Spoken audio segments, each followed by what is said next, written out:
Hey everyone, how are you doing today? Hey Norder, hey Adro, hey Samith, Amund, Chris. Wow, Chris coming in here with a geary face, with a geary smile. Yeah, Geary had quite the day yesterday, huh? Honestly, he was closer to 3-1 than he was 2-2. It's incredible stuff. Hey Meadow. What's up?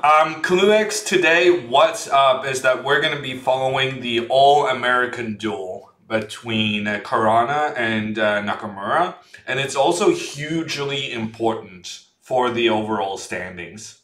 So very exciting today. I think we're approaching round 7 so quickly that we're going to need to get the standings up on the screen at some point. Let me save this screen grab I made of the standings, and we'll try to put it out on the screen.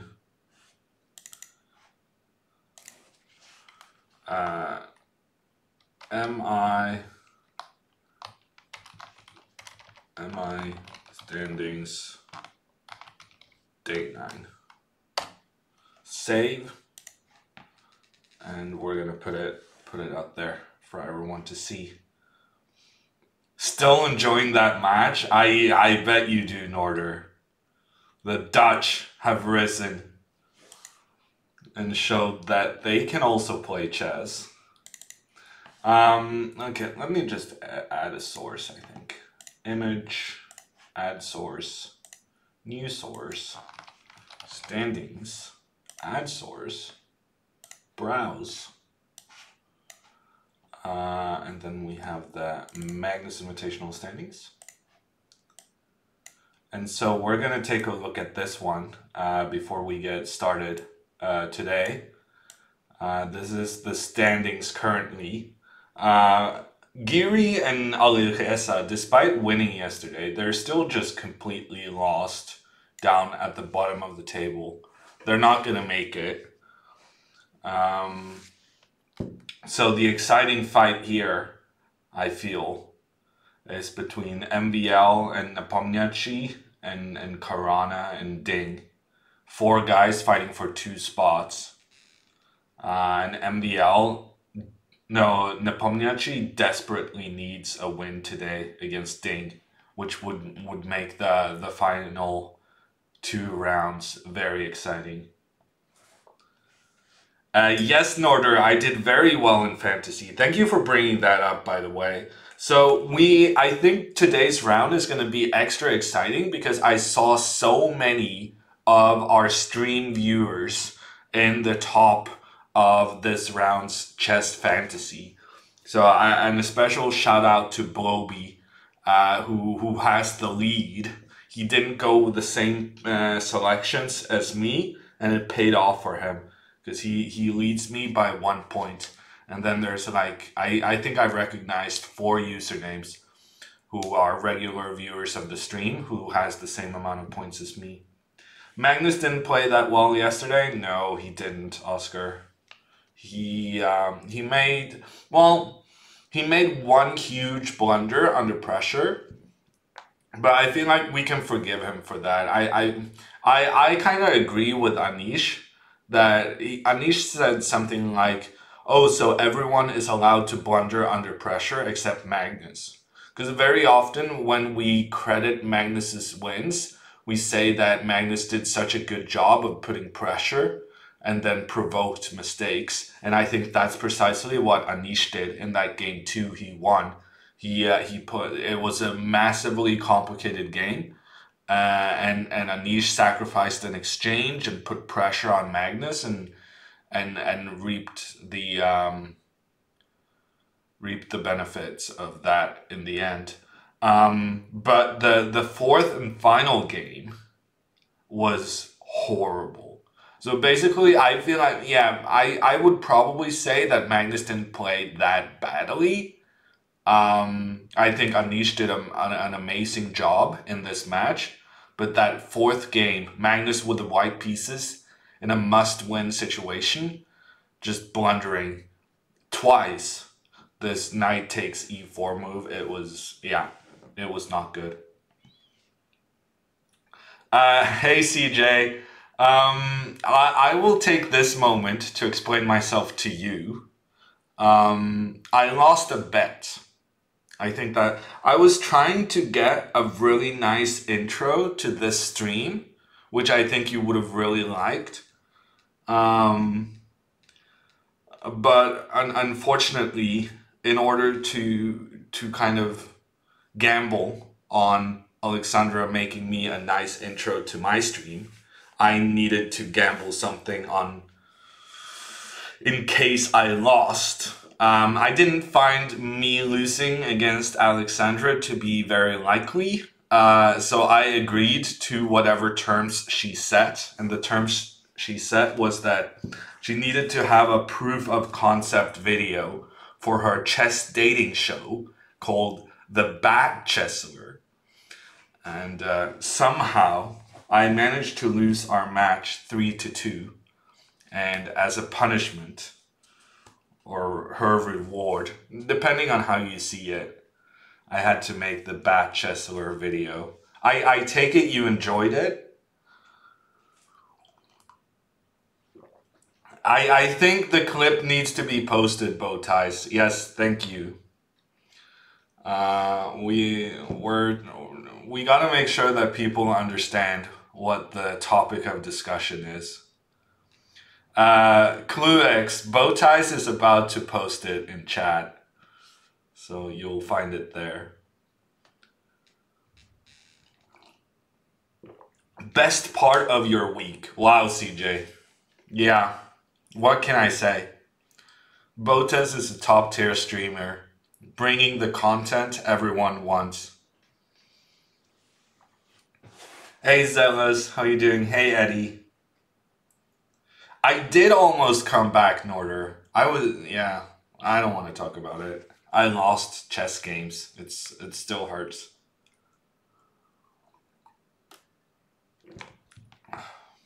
Too weird blunder. I mean, Krishna, both players were really low on time, and it was a tremendously complicated position. And Magnus, I think what happened was that Magnus, the Black Knight. Okay, I can't really show you the game because I'm nervous the other ones are gonna start. Okay, never mind. We're gonna do it. We're gonna go. I need to stop doing this thing where I talk about positions without everyone being able to see what's going on. So this is the position where Magnus made his blunder. And essentially, this knight on f4 is tremendously strong. Ridiculously strong. It's impossible to chase away with any white pawns. And it's just going to sit here terrorizing White's king for the foreseeable future. So Magnus played f3 to try and open up for his rook down towards Black's king. And I think what happened in Magnus's mind was that he didn't even really consider that Black would be interested in exchanging off this incredibly well-placed knight for the bishop. So he didn't really fully consider this knight takes bishop move because the knight was so much stronger than the bishop. But then it turned out that, you know, there was a reason for exchanging that knight for bishop. And here, I mean, if the king was able to step away without there being a check coming up next, then White would have perpetual check. So it's not just that he blundered the rook, it's that he blundered the rook with a check. Oh, standing's in the way. I saw you guys writing massively, but I thought I was in the zone. I was explaining so well. Pro streamer, yeah, CC.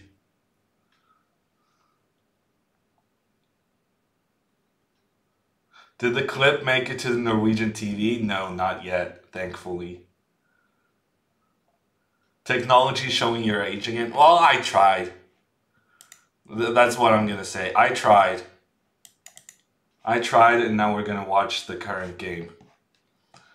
Okay, so everyone is playing this d4 against Hikaru because Hikaru keeps playing this crap B variation of the Queen's Gambit declined with this knight d7, and then white plays c5 and gets a very nice pawn chain, pawns protecting each other, and really grabs the space on the queen side.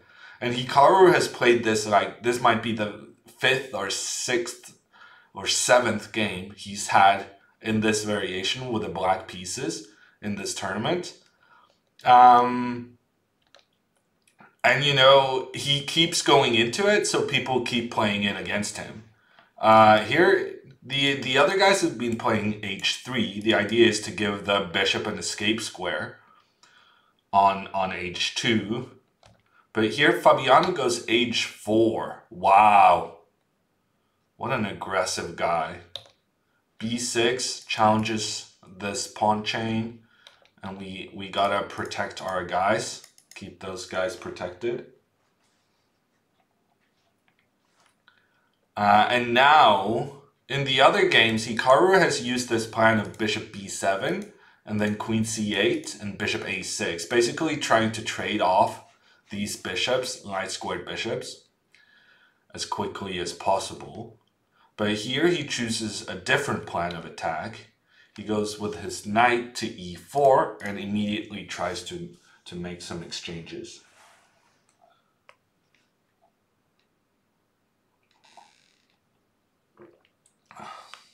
There's no one chatting in... I mean, when I make a small mistake with the standings, I get everyone sending messages. But when I'm explaining very interesting opening strategies, no one chats at all. I'm starting to think it's because everyone is busy watching the Batchessler video, but I don't know.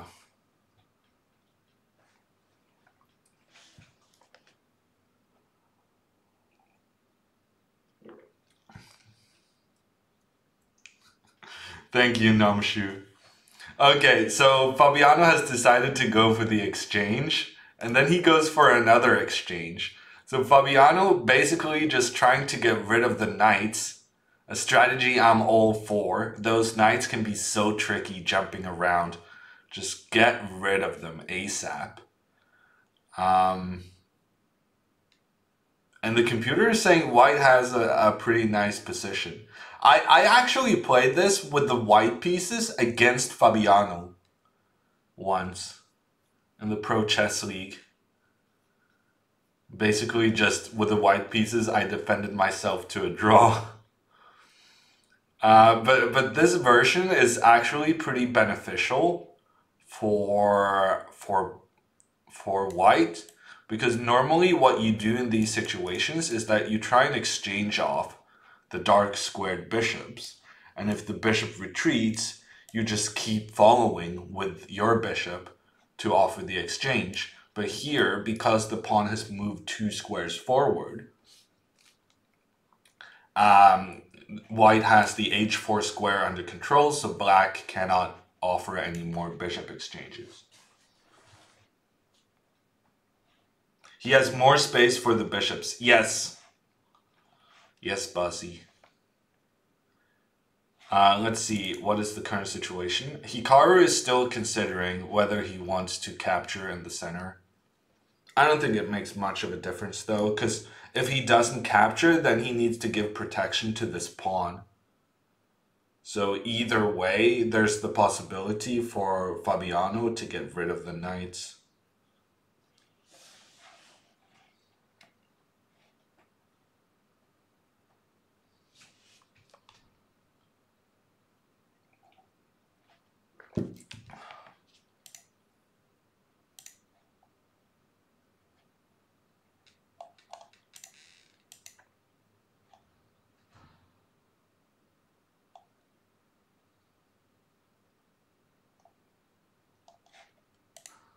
You don't like Hikaru's pawn structure?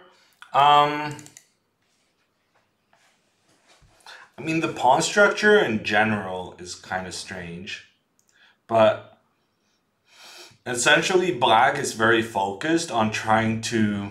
Black has provoked the white pawns forward, and then the standard strategy is to afterwards try and break down that pawn structure. So Hikaru is probably going to try to go like f6 and e5. And try and further put pressure. So say Fabiano goes forward here, then something like f6 and e5 maybe. And there's just a lot of pressure on these pawns. But you're probably right that long term, black's pawn structure is not very nice. Which is why Fabiano needs to focus on getting his king to safety. Because if the position opens up, then his king might become in some danger.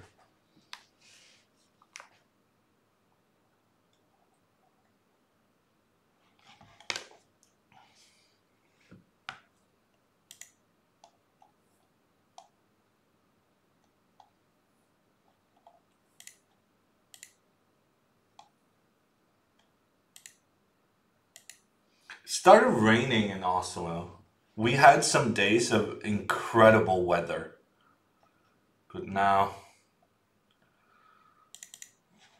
the fun is over. Is the white dark squares weak on the queen side? Asks Krishna.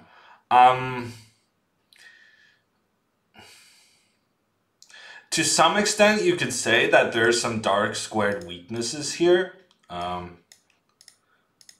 Because the white bishop being on the other side of the pawn chain is not here to give protection to these squares. So there are some potential problems with those pawns and pieces coming under attack.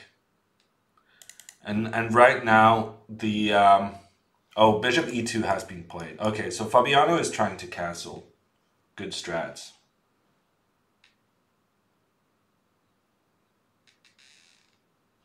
In Germany, it's almost too hot right now. That sounds nice, bow ties. Morning, Marius. How are you doing? How is it possible to have such good hair? Thank you, Marius. I was actually planning to go to the hairdresser today, but all the compliments I've gotten for my hair the last 24 hours, I decided it was more important to sleep in. Okay, so Hikaru goes for the trade of bishops. Makes sense. Fabiano probably going to castle, get his king into safety.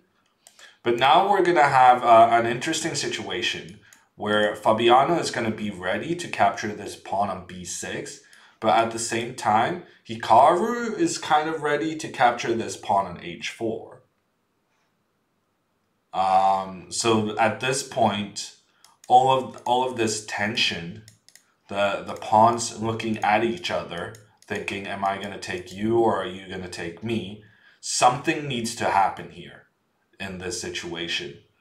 And this is the moment, because white has gotten the king into safety. So now white can start to capture pawns without there being immediate attacking problems with the king getting stuck.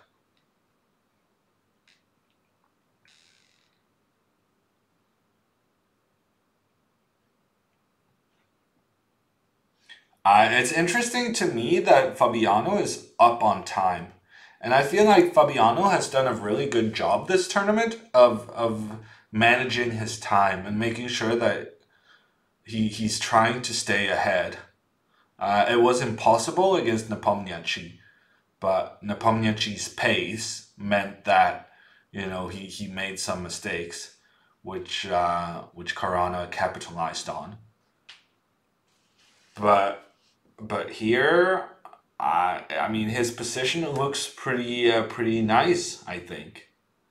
Nice position for Fabiano, and also some extra minutes on the clock.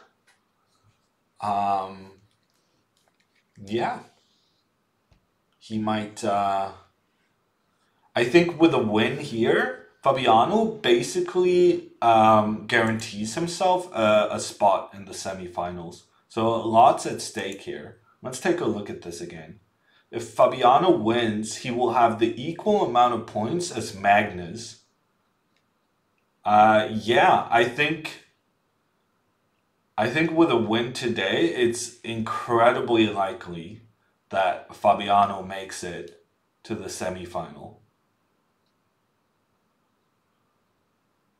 The only thing that can stop him if he wins today is that he loses the last two matches, and that Nepomniachtchi comes on a massive comeback. So the Greys are the ones who have yet to play this fifth round. So the people in the yellow, to explain the standings, the people with the yellow background are the people who have already played round 5, and as such has the ones in the gray kind of has an advantage because they have one match less left of this round.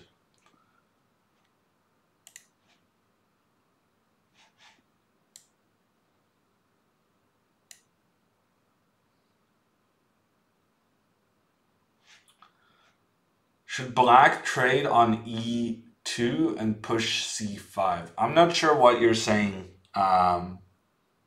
Marius, because pushing c5, that's kind of the whole point of this opening for white, that you prevent black from managing to release the tension in the center. Oh, you meant b5. Yeah, this is interesting. What happens if you just try and shut everything down? And the computer is providing me with the answer generously enough, because it says here it's important for white to strike back immediately against this pawn structure. Really nice move. And if this pawn is captured, you can even go b5, and you can try to create a passed pawn on the c file. And this guy on the edge is going to be recaptured. That's a really nice, instructive variation. Thanks for your input, Marius. So white can just force it open, yeah, at this moment. But in general, the computer agreed that closing the structure was beneficial for black. It's just difficult to do it. And I mean, you can go b5 here, but then you're stuck with this stupid bishop. Hey Melissa, how are you doing?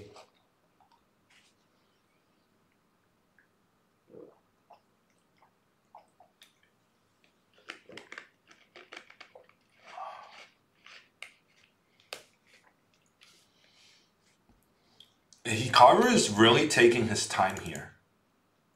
I mean, Hikaru spent like 4 minutes. It's incredible, really. Hikaru actually has half the amount of time as Fabiano in a speed chess game. What are the odds? Melissa, to be entirely honest, I kind of just got up. Sleeping schedules are weird at the moment.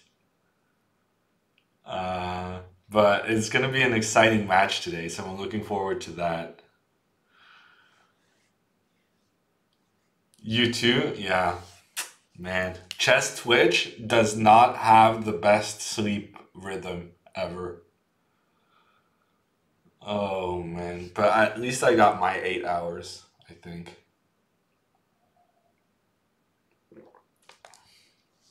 Okay, so Hikaru instead has chosen to open up the A file, which means that now there's going to be a bit of a fight to take control over this A file. I'm not sure how you're going to do it, but to me it feels like if it was white's move right now, I would be very tempted to doing like rook a6. So let's just do some random move on the side. I would be, oh yeah, because the pawn is under attack as well. Okay, I guess we'll capture and then do some weird move. I would be tempted to do like rook a6, because then you can get the other rook behind and you can really just use the fact that the queen protects the a6 square to double up your rooks in good fashion. Oh, but we have tactics. This explains why Hikaru was thinking for so long.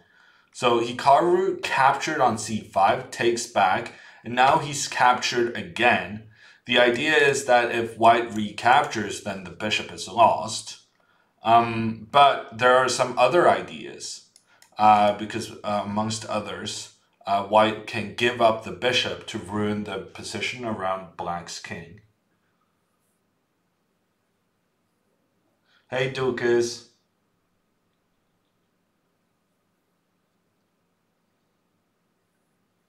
Take. Yeah, that's basically what Hikaru's mind was doing. Capturing all the stuff. Okay, so Fabiano has chosen to capture the pawn in front of black's king. Hikaru has taken back.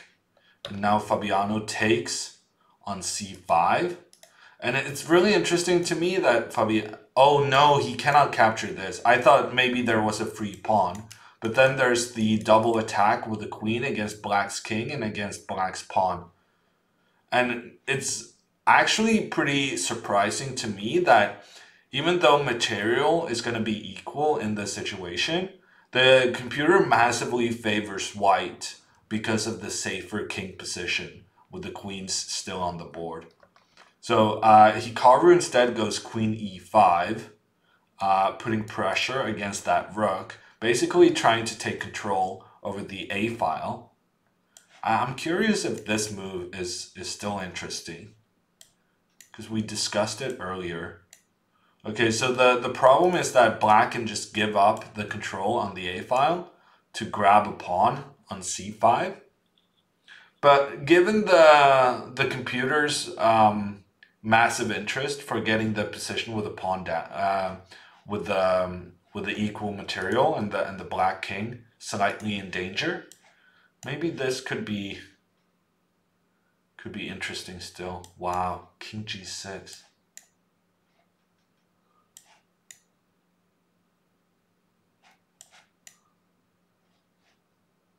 Huh, interesting. Let's see what happens in the game. It seems as though Hikaru has done a really good job of managing the position, and very importantly, Hikaru managed to break down this pawn chain. Pawns defending each other and really restricting the black pieces. He managed to break up these pawns on c5 and d4, and now he's reaping the benefits. For instance, this diagonal would not have been available had he not been able to do that.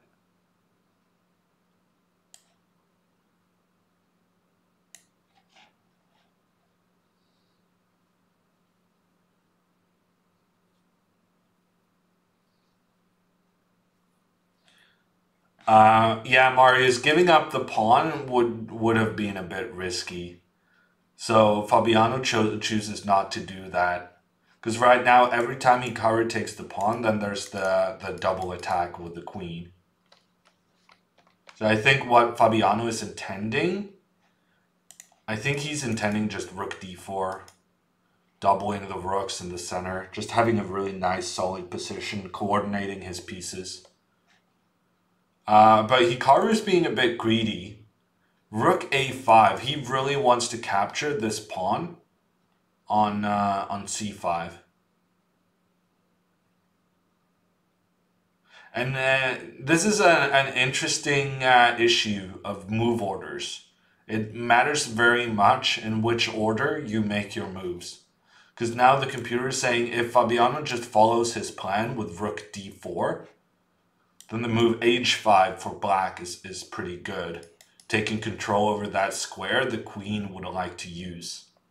But if white here goes with the queen check first, and then uses the rook to d4, getting that pressure against e4, then the computer says white has a significant advantage. I'm not sure it's really true though, because right here it seems as though black can force it into a rook ending, which, I don't know, I find it difficult to believe that a 4 versus 4 rook ending can be very advantageous for white. Regardless, Fabiano has chosen to play this rook d4 move, and Hikaru preempting this queen g4 move by moving his king back into the corner.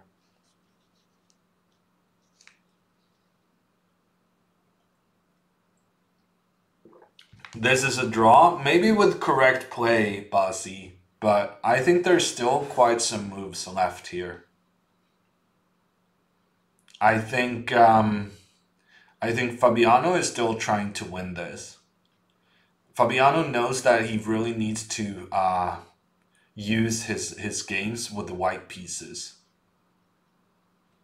So even though Fabiano lost this pawn, I think he appreciates that there's potential counterplay against black's pawn on e4 and against black's king's position. Essentially, what Fabiano is trying to do right now is Fabiano wants to provoke Hikaru into playing f5. And then, yeah, look at the evaluation bar. Then there's going to be a lot of trouble for this king in the corner. So Fabiano trying to provoke rash pawn moves from Hikaru. Rook d5, offering the exchange of rooks. Fabiano avoids. Yes, Gufav, this is the first game.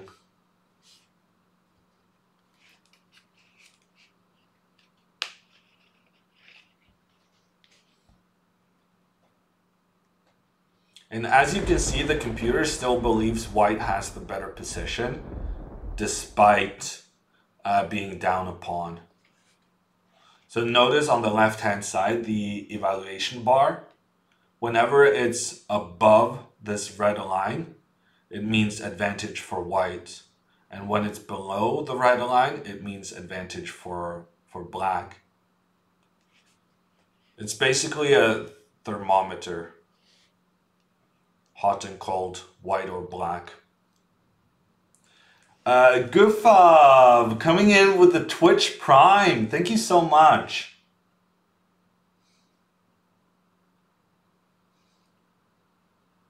And now Fabiano was successful in provoking this f5 move from Hikaru. So now he's going to be focused on trying to use this opening, the 7th rank, and try and make something happen there. White's king is much safer than black's king, which is the basis of white's advantage right now.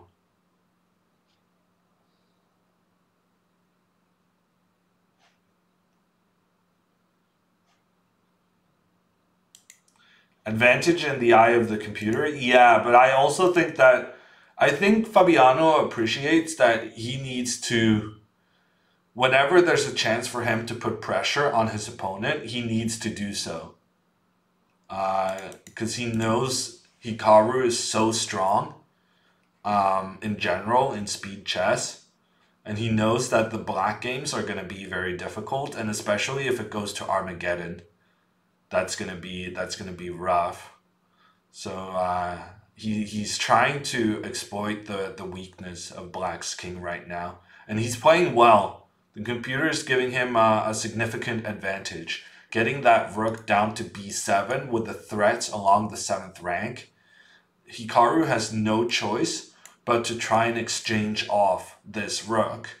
And interestingly here, the computer is advocating the move rook a8, which is a stunner. Basically saying We will exchange a pair of rooks, but it's gonna get tricky. And if the black rook takes the one in the corner, then you get this unopposed rook on the 7th rank. Whereas if the rook takes the other guy, probably better, because you really want to control this 7th rank. But then there's just long-term problems with this king and the lack of pawns in front of it, despite black being up a pawn. Really interesting play. And notice the time, the clocks. Fabiano has a 1 minute 30 advantage on the clock, and it's really difficult here for Hikaru defending this when being low on time. I wouldn't say black is passive, Yemra. I think that's a wrong way to illustrate it. I think black is just, it's not about being passive, it's about the lack of pawns in front of black's king position. If anything, it's the opposite of passive. It's that black's pawns, they've gone too far up the board. So it's more of an overextension.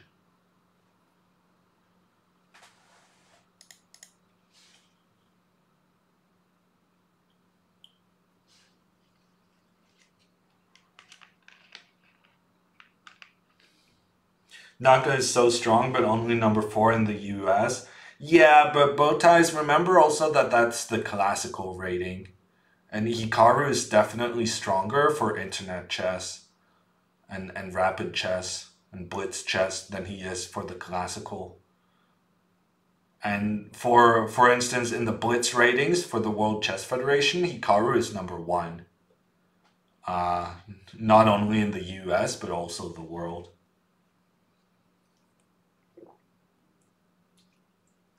Bowties, that sounds crazy. But we're keeping our focus on the American matchup. And Fabiano is playing really well right now. He found this amazing rook a8 move. And it's clear that he's catching Hikaru by surprise repeatedly. I can tell from Hikaru's time management. He's not having fun right now.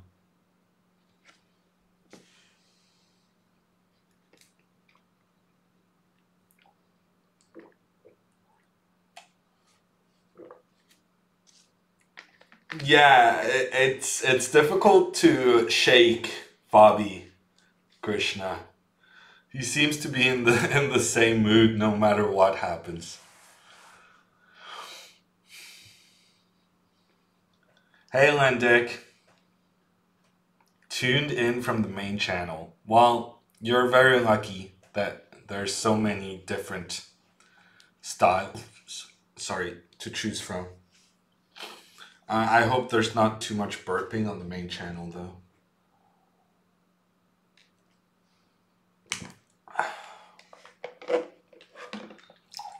We're more relaxed here, I think, is fair to say.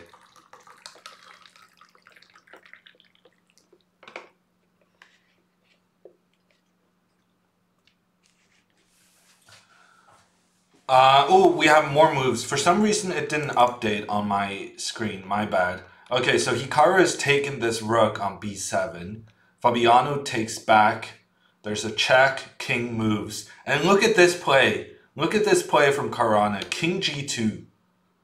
He's just playing on as if nothing is happening. That was also the computer's top choice. He just wants to make sure that there's no checks. Wants to make sure that he has protected his king behind his pawns.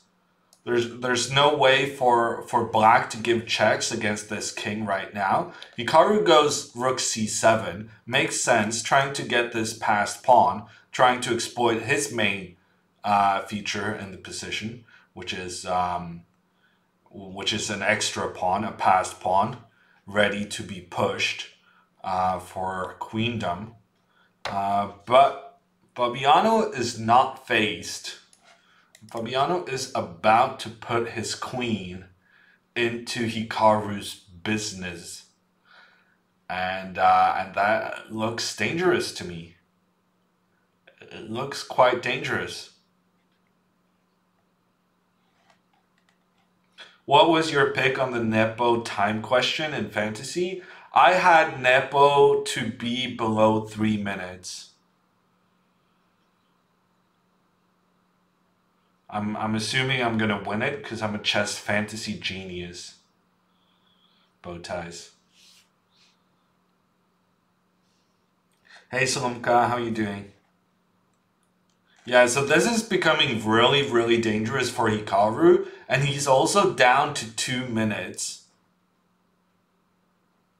So much pressure here for Fabi, and he's also really putting the screws on Hikaru on time as well as attacking. Queen f6 and king h6. Yeah, honestly, that's very possible, Marius. Somehow it's difficult to give a check on this king, and black does have a plan of getting this pawn running down the board. I'm gonna cheat though. I'm just gonna look at the computer. Ooh, computer suggests going after this pawn on e6. And if black protects that pawn, then you can just move to the side and go after the pawn on c5. And if you manage to get this pawn for free, you remain in the better situation with black's king being vulnerable, but you don't have to deal with that potential counterplay anymore. Okay, we'll see what happens. Queen f6 is on the board. Fabiano very quick to get his queen into the action. Currently, Hikaru to move. He's down more than 3 minutes on the clock. His king is under attack. He does choose to go for Marius's plan, which is disconcerting for him. Whenever Marius's plan is your top choice, you know you're in trouble. And now Fabiano, I cannot believe Fabiano is going to do anything differently than moving the rook here. It makes a ton of sense. Moving the rook, attacking the pawn, and putting the rook on the same rank as the queen and as the king.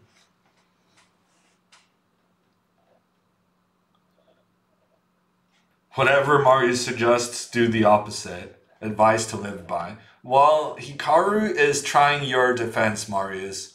But it's looking problematic. It's looking very problematic. The king moves away. Okay. Free pawn. The king goes back where it came from. And Hikaru is giving up this pawn on e6. The idea is that after queen f7, there's no way for white to avoid exchanges because there's nowhere the queen can move away from this trade and still be protecting the rook. Really interesting. And now the computer is saying that the queen should move away and put counter pressure against the black rook. And we might get a situation here where Fabiano manages to capture both the pawn on e6 and the pawn on c5 to get into a queen endgame with a pawn up. Interesting stuff, but Fabiano is interested in keeping the queens on the board, especially considering Nakamura's time situation. Fabiano with the queen attacking the rook moves away. Now, oh yeah, no, this isn't looking good. Now Fabiano can start going after that c5 pawn. I like this idea from Fabiano. He chooses not to win a pawn because he would like to have the queen and rook remain on the board, posing a lot of practical difficulties for Hikaru. I think that was a really good choice.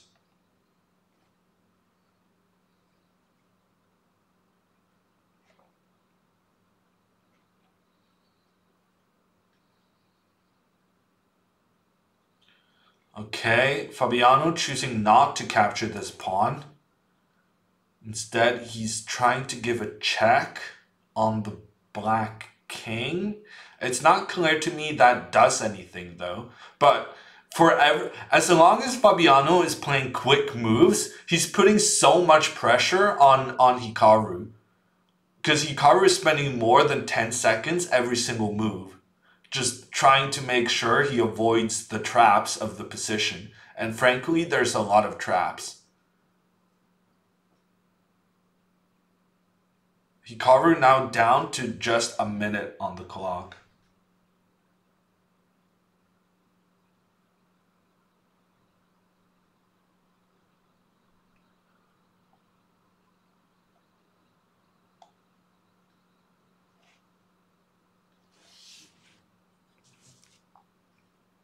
Queen f4, yeah.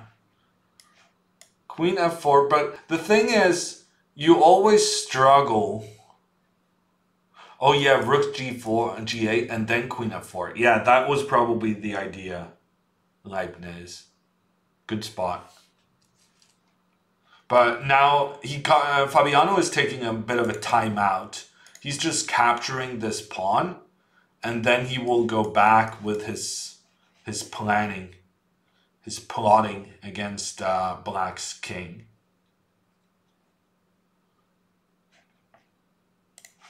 Black has a threat now for the first time in forever, trying to go queen takes h4. Fabiano with a counter threat against the pawn on e6, and Hikaru just says, "Oh yeah, you got me. I wasn't really gonna do anything here. Let me just go back and give some protection to my pawn."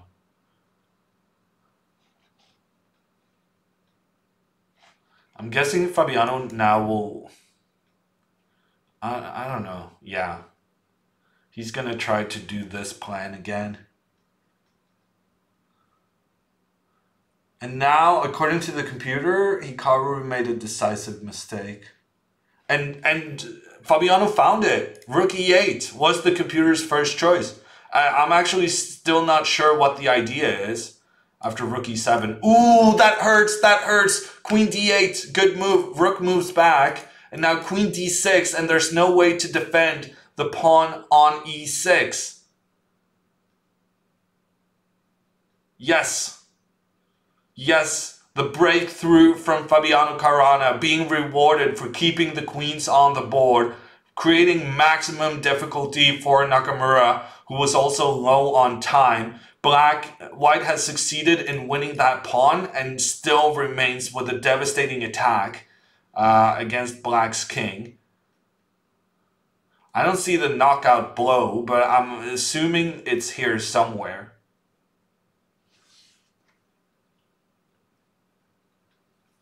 Yeah, Dukas. Rook e6 was stronger.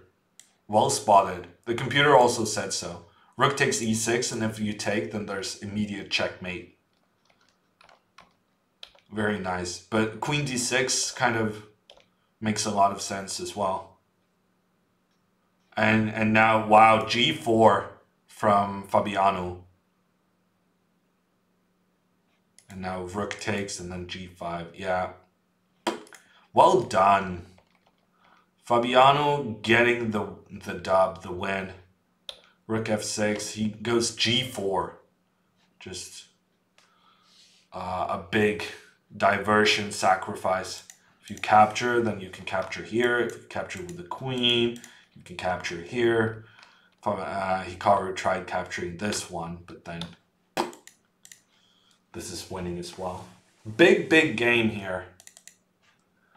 Big game. Fabiano takes the first one. Amazing. Hikaru, with Magnus losing against Anish, Hikaru had the chance to win the preliminaries. But it turns out all of the players in this tournament are pretty good at chess. And anyone can beat everyone. Such a good game, very smooth. Yeah, that was pretty impressive, Marius. What's the score? It's 1-0. This was the first game, Mr. Hale. So it's 1-0 in Fabiano's favor, which is bad for our chess fantasy. I had Hikaru to win the match.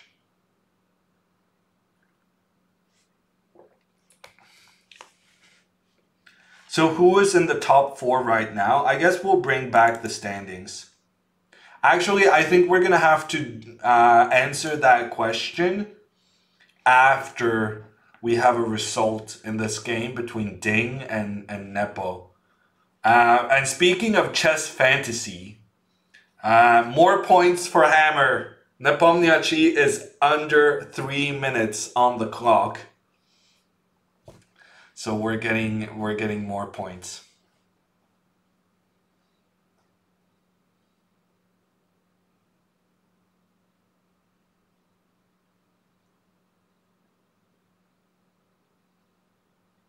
Bow ties, I believe the question was 3 minutes, but yes, it's good news. Has there been a game over 100 moves? No, there has not, Daniel. We're struggling with that one. I was so sure there was going to be a game over 100 moves, and there just hasn't been so far. And also, my fantasy #1 position overall took a bit of a stomping yesterday. With Magnus losing to Giri, I had one of my selections were that Magnus was not going to lose a single match in the preliminaries. And now the guy who's in the lead, I think he has the pretty much identical answers to mine. So I might be drawing dead. There might be no circumstance under which I can win the overall fantasy chess competition. Well, basically, I need Fabiano to finish 2nd place in the tournament, which is a big ask. But on the other hand, he's playing really well right now. That game to right now there where he beat Hikaru, that was so good.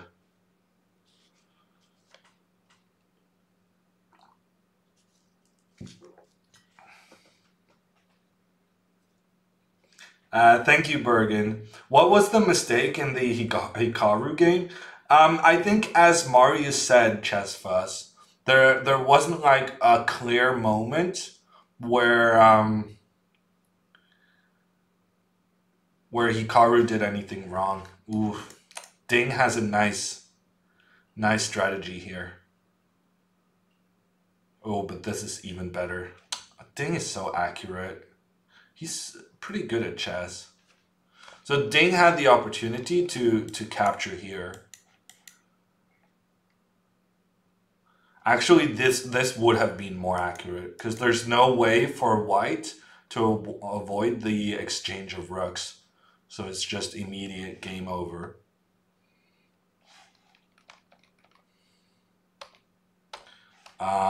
But now white manages to avoid the exchange if he wants to. But it seems like Nepo doesn't really want to. So it's going to be a draw in the first game. Did anyone in the Fantasy League pick Anish to win yesterday? Yes, 50% QVDV. But that's because the Anish to win was not Anish to win. There was a selection as to whether Magnus would score 3 points or more, or whether Anish would score a minimum of 1.5 points. And a lot of people had faith in Anish to score 1.5 points minimum. And no one actually had to make the prediction that he was going to win the match.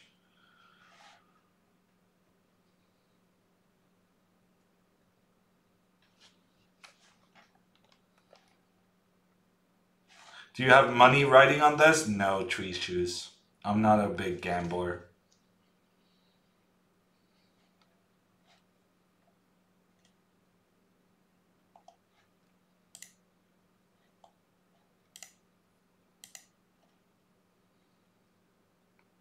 Whose play has been the most impressive so far? Asks Daniel. I would say definitely Magnus. Magnus has been good.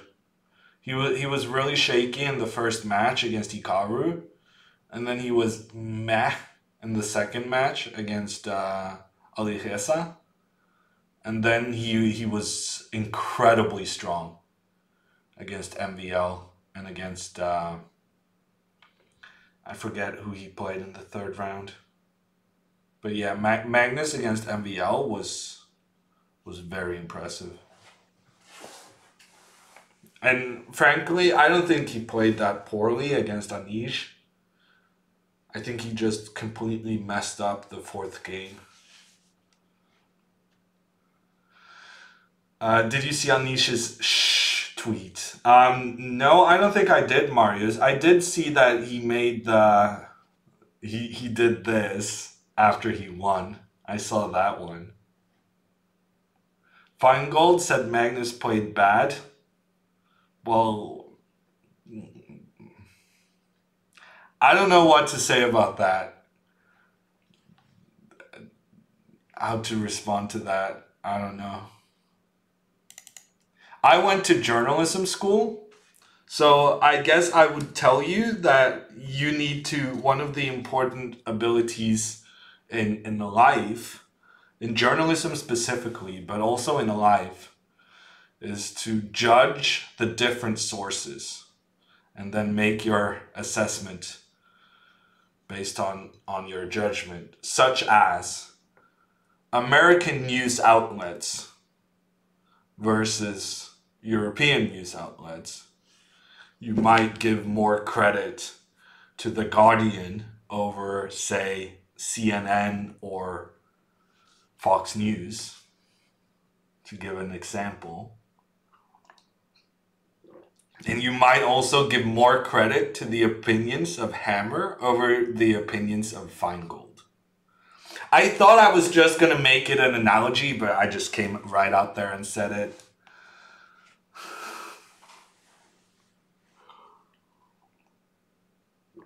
Can't believe MBL doing very bad. Yeah, no, that was a big surprise, Chess Fuzz.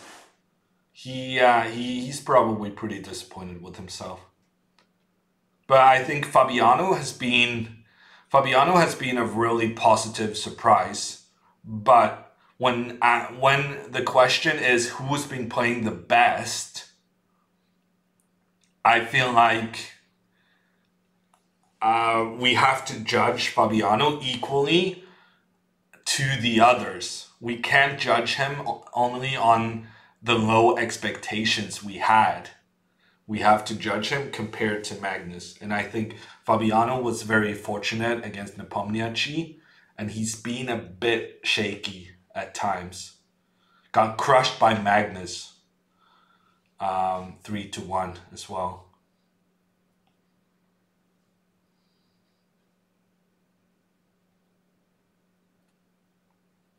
Thank you, Batman. Spread the word among your chess playing friends. Which 4 players do you predict to go to the knockouts? Hey, Robbie.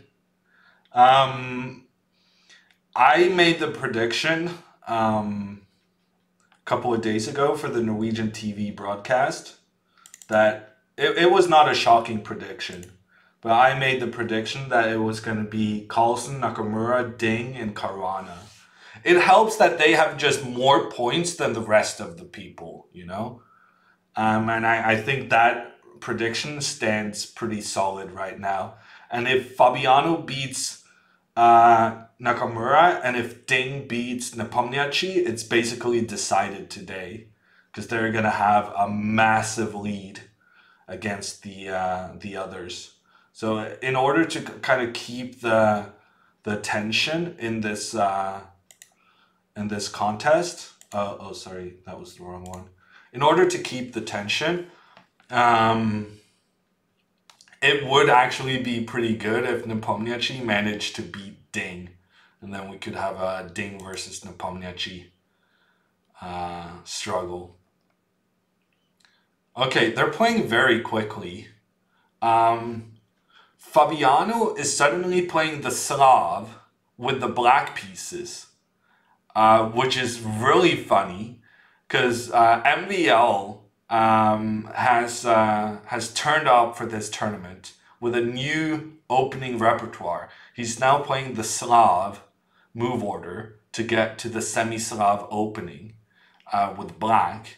He's given up on his beloved Grunfeld, which is shocking. And now it seems as though Fabiano is following in MVL's footsteps to play this Slav opening. And Hikaru played this really, really quickly. And he played this unusual Queen C2 move. And this, I actually played this with the black pieces recently against a Danish kid, and I managed to win with black, so I was pretty happy. But it would seem like Hikaru was very well prepared here. And notice the pace at which he played this bishop d6 move, which the computer also says is very important. To me, it seems as though Hikaru is still in his preparation here. And Fabiano going for the rook. Okay. And if takes, knight d6, then the rook gives protection to the pawn on b7. And so Fabiano can just move his bishop. Interesting. Okay, we'll give, it seems like Hikaru is out of his prep now, so we'll give him a moment to think. Who's your favorite to win the tournament? I think Magnus is going to win Tuna King. I think Magnus is just very, very strong.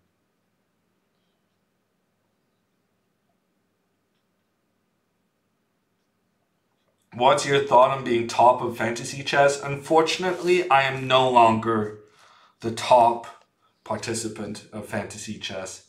I lost that placement yesterday because one of my selections was that Magnus was going to go through the preliminary stages without losing a single match. And he lost the match to a niche. So I lost my #1 spot, but I'm still in the top 10 though.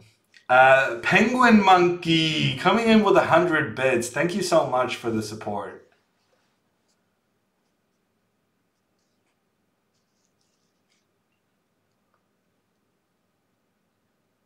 Wow, the people that score the most points will advance.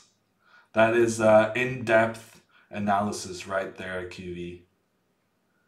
Jan is top. Yes, Tuna King. Jan has the same amount of points as me in Chess Fantasy. I just want to note, though, that Jan submitted his Chess Fantasy team 2 minutes before me, and I was doing my Chess Fantasy on stream. I'm not saying he was watching my stream and just copied my answers and then submitted it just right before I did on stream. I'm not saying that. Not saying that whatsoever. I just find it curious, the timing being 2 minutes before me.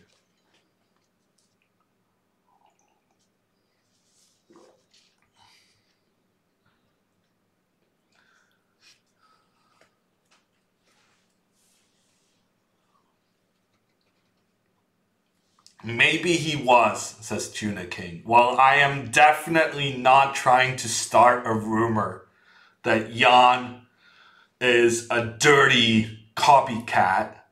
Definitely not trying to start that rumor. I just find it interesting. Naka really taking his time? Yeah, let's see if there's some more moves. Okay, there is a new move. Hikaru has played his knight back to d2.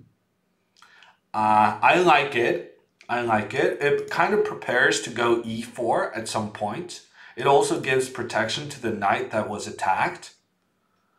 Fabiano immediately goes with his rook, trying to put pressure on in the center. Managed to force the exchange of bishops. And now, interesting, Hikaru is just going for this strategy of putting the pawns on the dark squares. keeping them, making sure they protect each other. This is very standard when you have the light squared bishop. So the bishop is going to control the light squares, and the pawns are going to control the dark squares. And notice how a pawn chain is very good at covering squares, similarly to how a bishop does. Just covering all of this stuff.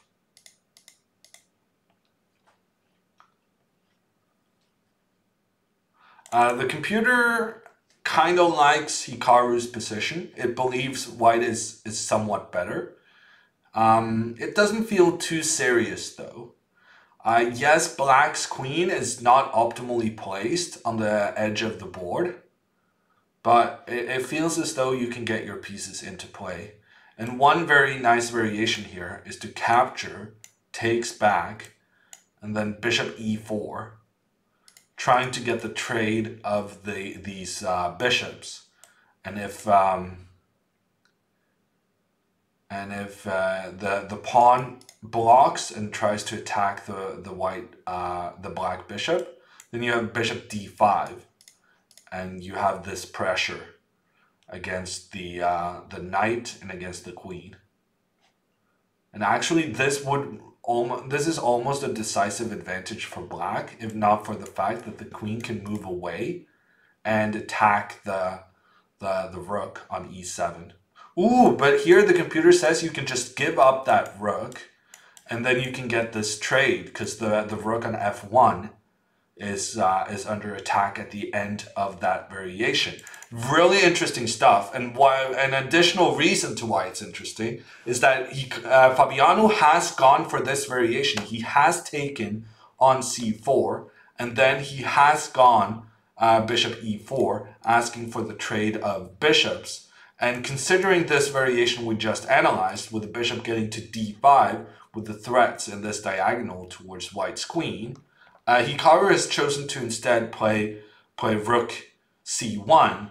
So he's trying to go bishop f1 and put this bishop in the diagonal, pressuring down towards black's queen. But now Fabiano has the opportunity to capture on g2, and then Fabiano is doing a great job of neutralizing white's initiative. Ooh, and the c5 move also really, really good. Really good move here from Fabiano. He's actually grabbing the initiative. He's not only neutralizing white's position, he's even grabbing the initiative himself. And now if Hikaru takes this pawn, which he kind of has to do, because otherwise his pawn in the center is going to be loose. Fabiano comes with the queen, gives the check against the king, and when the king moves, yes, you can capture the pawn on c5, but it's kind of tempting to try and get your knight to this g5 square. See if you can attack. Like if white does something really dumb, then this is just a massive attack against white's king. But it turns out the computers didn't really like that, so. Mickey with the 17-month resub. Thank you so much, Mickey. Does players can cheat? You need to rephrase that, Batman. Does players can cheat?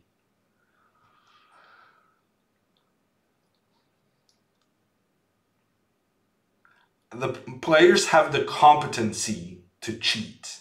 Yes. As you say, it's not very difficult to cheat. But they're not gonna, because there's some anti-cheating measures, but more importantly, if they do cheat, then they're just gonna destroy their reputations.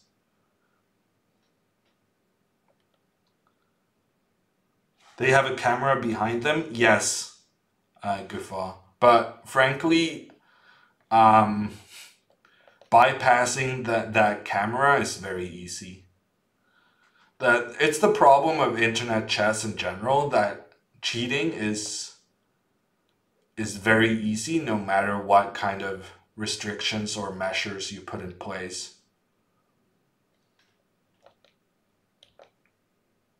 Wow, knight d6.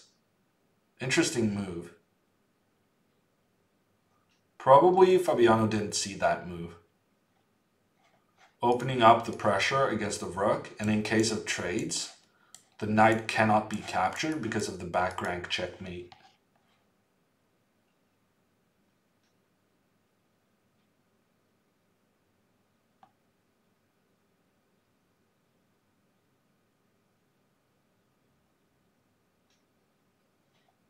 Yeah, Aquila, but it has mostly happened with people who don't make a full living from chess. So it's frankly the ethics of chess players are incredibly dubious, because there's just it's really insane how many people have cheated in online tournaments given the very small prizes there is. But for instance, chess.com's Title Tuesday is riddled with streamers, with cheaters, uh, pretty much every single time. And the first prize is like 400, 500 bucks. Um, so what it tells me is that there are a lot of chess players out there who are desperate to make a quick buck. Uh, Not a big buck, but a quick one. And they're willing to take enormous risks to do so. But I don't have that. I don't share the same concern in this tournament because these people are making a very comfortable living from chess. So it doesn't make sense for them to risk it like some other people have.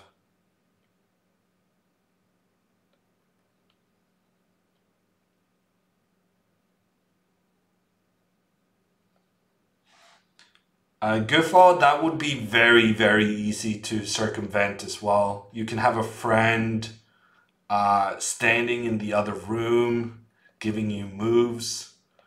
In general, cheating is, you cannot stop cheating. What you can is try and detect cheating. So it's for the future of internet chess, it's very important to have good systems of statistical analysis and figuring out what level of accuracy is too much. Because there are some internet games that have higher accuracy than classical games with 2 hours each, and that should raise some a lot of red flags.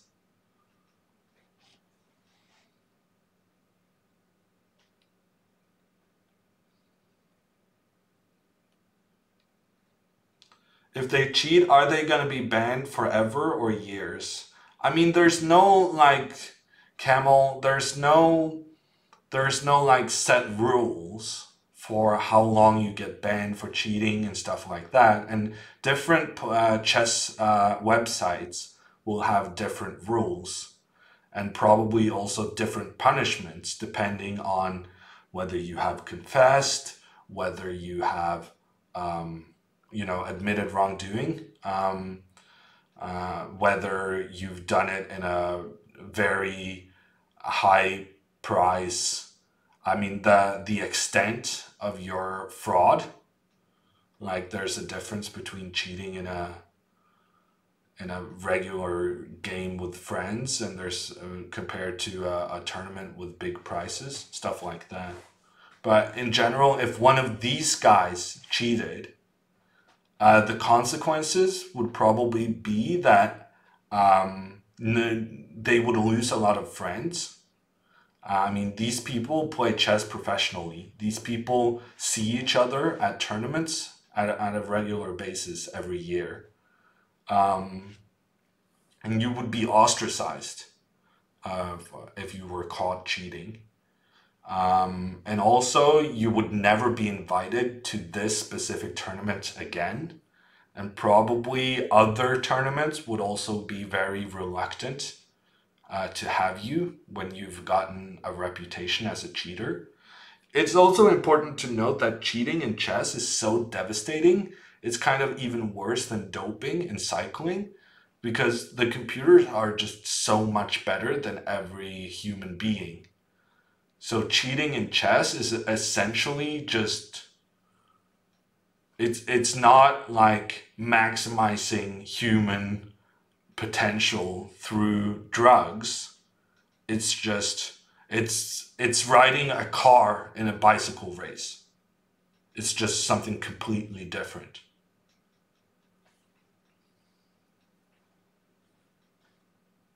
Is Fabi playing safe? Yeah, he's playing pretty well, Chess Fuzz. He's trying to defend this to a draw. Black is the one in some trouble because of there's potential for white to attack these pawns on the queen side. But it looks as though Fabiano is playing a lot of really accurate moves, and that he's going to be able to make a draw and keep his lead in this matchup. Marius, no, I haven't seen that movie. Like having an electric bike. Yeah, that's a decent comparison, Marius. But the scary thing is that people are doing that in the Tour de France. There's people bicycling with engines in their bicycle, which is just, yeah, it's baffling.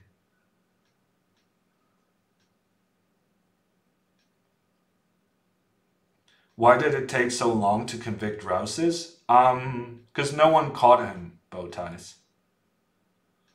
Many were suspicious, but no one had any actual proof. And this is another thing that needs to be discussed. There's a lot of there's a lot of idiots in chess throwing around cheating accusations on a regular basis. So it's also very important that we implement a system that says if you accuse someone of cheating, you need to have proof. Because right now in chess, it's very common to say, oh yeah, I think that guy is cheating, and not have any proof whatsoever. And that's just not okay.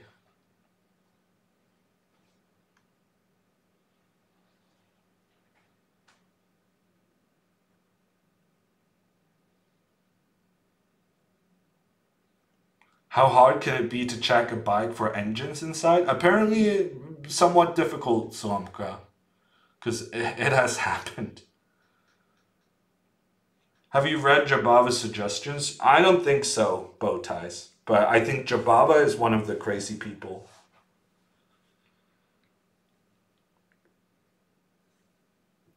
In general, the World Chess Federation has this anti-cheating committee. And they are basically filled up with extremists. So yeah, I'm very skeptical of them. It's filled up with people who believe that it's prevalent. Cheating in chess is prevalent, and that you need to adopt extreme measures, which I think is just wrong. And I think if someone wants to cheat, no measures are really going to be able to prevent them. So I think they're attacking it at the completely wrong end. You can't prevent people from cheating. What you can do is detect cheating and have clear punishments, and have a clear kind of way, a judicial system for how to determine whether someone has cheated or not. Doing these metal detectors and stuff is just, it's just the wrong, it's just, yeah, it's complete nonsense.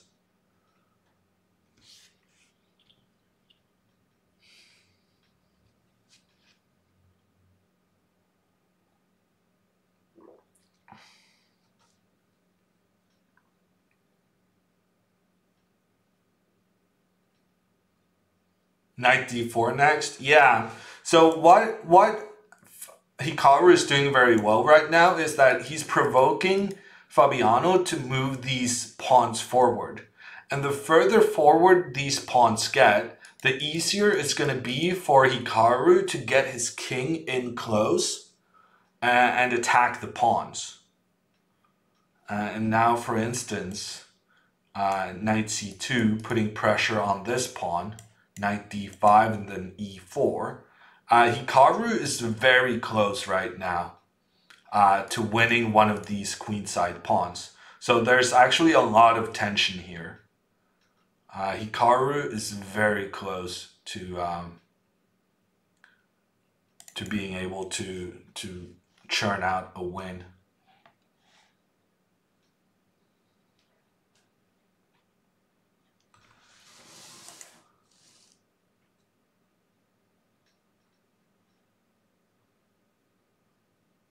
Who else hopes that Nakamura loses so Magnus will still be first? I'm sure there's some Magnus fans who share your train of thought, Rami. Okay, so right now, if knight d5 and then e4 trying to chase this knight, the computer is giving knight c3. Oh man, Fabiano is gonna need to find some really amazing moves to make sure this game stays equal. Knight c3. The idea is that there's a counterattack against the pawn on e4. And if the knight is captured, then there's no way to stop this pawn. Amazing stuff. Fabiano didn't find it though. Fabiano made a mistake. So Fabiano played a3 and then Hikaru blocks with b3. The idea is the same though, to get this knight to c3. So if e4 now, there's still this idea of the double attack against both these pawns. So the computer is saying f3 is the correct move, which is amazing. Amazing move. Yeah, if Hikaru finds f3, that would be pretty stunning. But yeah, it's also going to give him excellent chances to win this game. So f3 is essentially just making sure to protect the e4 square before you move the pawn forward. Wow, and Hikaru found it. What a move. Hikaru grinding out wins in the endgame. I have seen everything now. First, we see Fabiano getting an attacking victory. I guess that's not too unusual. Fabi, even though he's a pretty positional guy, he's like, he has this strategic but aggressive kind of way of playing. But Hikaru, yeah, Hikaru has become a very diverse player. There was a point where Hikaru started playing tons of incredibly boring openings. It's when he started playing the Queen's Gambit declined with the black pieces. He became a really solid guy, making a lot of draws. But it seems like it's also it's added to his game in some circumstances. And now this is just amazing endgame play from Hikaru. This f3 move was really good. Norder, no, feel free to spend your hammers on a raid. I'll be mostly I'm ending the stream around 7:30 to 8. How can Hikaru be so good and stream so much at the same time? I don't know. There were some people who were concerned that Hikaru's streaming was taking away from his chess. And frankly, it's unavoidable. But He's really good at speed chess. And so he struggled a little bit. I remember there was a tournament where he didn't do very well, or like a period over a couple of months where he wasn't doing that well. And I think he took a break from streaming after that. But he's back now and he's playing really good chess. But yeah, this is his time control. This is his arena. Internet chess, 15 minutes or lower. It's what he does. Thank you, Norder. We will make sure to raid Anamaya when we're done.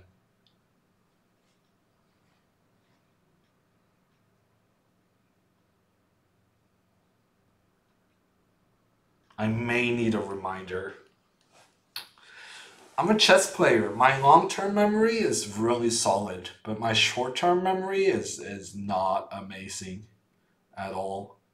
Sometimes I go to the bathroom during games and I come back after and I've forgotten everything I was thinking about.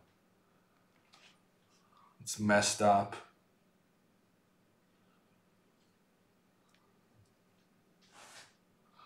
F5 or G4? Yeah, I think G4 is pretty likely. G4, because then, you know, these are doubled pawns. I don't know, I was thinking something like this. But apparently the computer says this is just winning for white. I didn't think this extra pawn mattered that much, but I guess it does. The king has a really nice route to getting into the center of the board.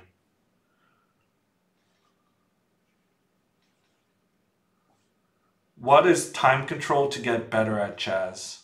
I mean, Daniel, I advocate just quantity over quality. I think just if you got to do what you enjoy, and as improvement, I guess the command is. As long as you're doing what you enjoy, I think there's a fair chance of improving. The Norwegian kids, we've played a lot of online chess in our life.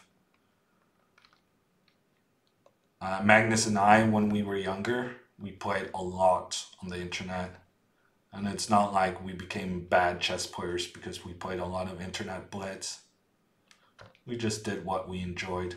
Okay, so Fabiano has chosen to take this pawn. Seems critical. Hikaru takes the pawn on b4. The knight moves. And now Hikaru needs to get his king into the game. Looks good. Both players getting their kings into the game. Wow. And it turns out it's just barely that this position is even better for white. But crucially, after king d6, it makes a huge difference whose move it is. If it's black to move, then black gets the king to the 5th rank first, and he's doing okay.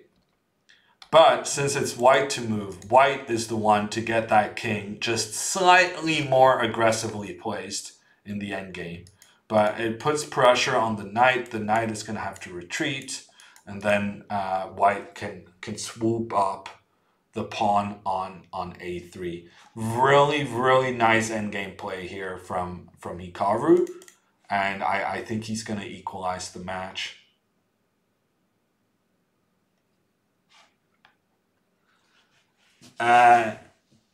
Kamalunan, yes, I can play blindfold chess, and in fact you should check out my YouTube channel where I play blindfolded 1-minute chess. 1-minute chess without seeing the pieces. That's pretty cool. Okay, Fabiano goes e5. I think he's trying to make a distraction. No, sorry. He's planning that if king c4, then the knight will come and create an attack against the pawn on f3. That makes sense. Which is why it also makes a lot of sense for Hikaru to play knight c2 and take control over that square. And then I would assume Fabi is going to play the king, king, king, gives protection to the knight, but then check, king moves, and king up. Yeah, this seems very, very good, because now this king is just going to have a field day, capturing all of the black pawns on the king side. Have you played shogi or go? I have tried both. Well, I haven't played shogi proper. I played this, what's it called? It's like a children's version of shogi with a chicken and a lion. I tried that. I have a friend who's very, very into shogi. But yeah, it's really difficult when you don't understand the different pieces, when you cannot read the different Japanese signs. And I tried playing Go with that same friend. But I wasn't very good at it. I also tried playing a bit of Go on internet servers, internet Go servers. But I just got destroyed every single time.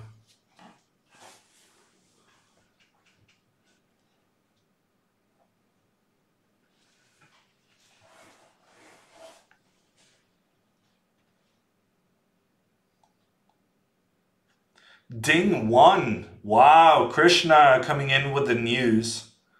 Ding has also been very impressive this tournament.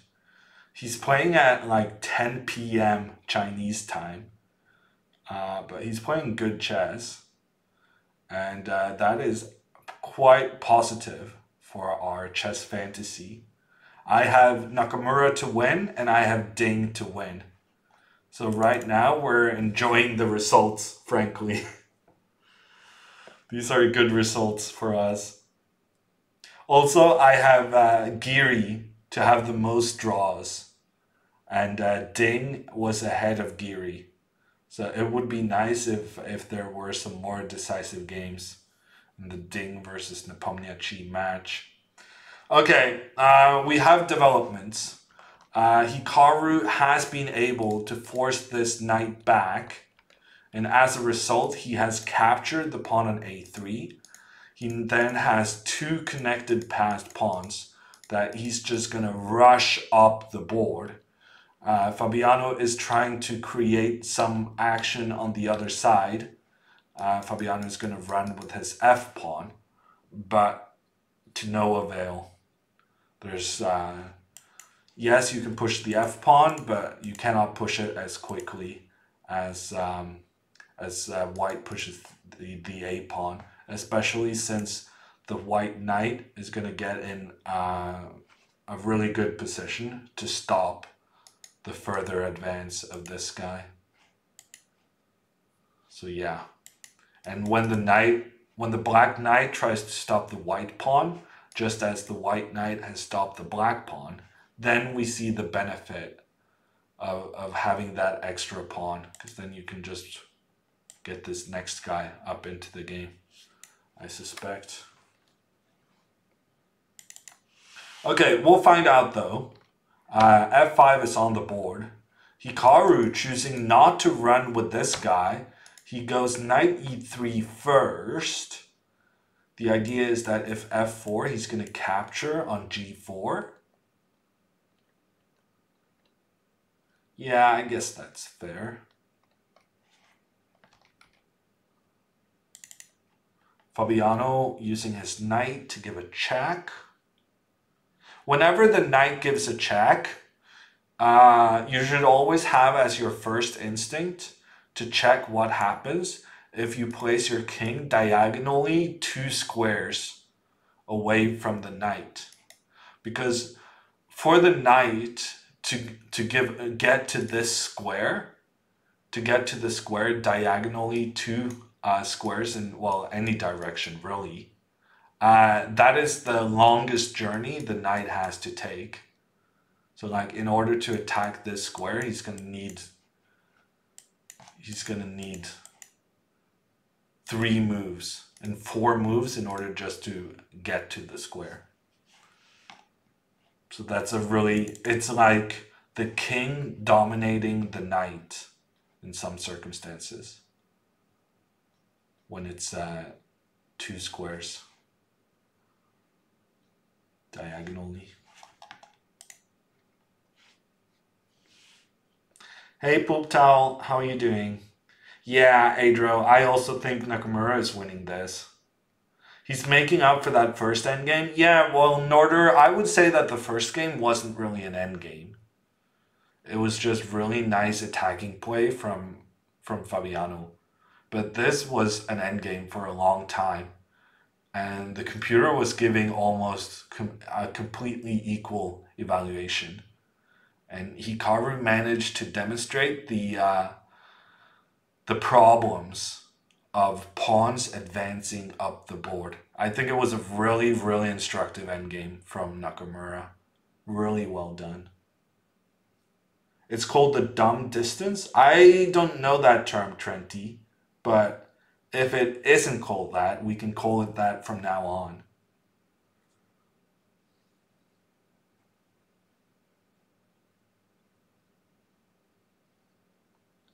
Are you the number 2 player in Norway? We don't talk about that here, Rami. I used to be the number 2 player in Norway. I think that's what we're gonna say about that. And then you can guess why we don't talk about it anymore. You feel Caruana should be more prepared? I don't understand what you mean, Poop Towel. I think Fabiano has been extremely well prepared. Finally, Hikaru is using his A pawn to run up the board. Fabiano is trying to use his F pawn, but there's no way for this pawn to get through the knight just blockading on F1. So it's looking good for Hikaru.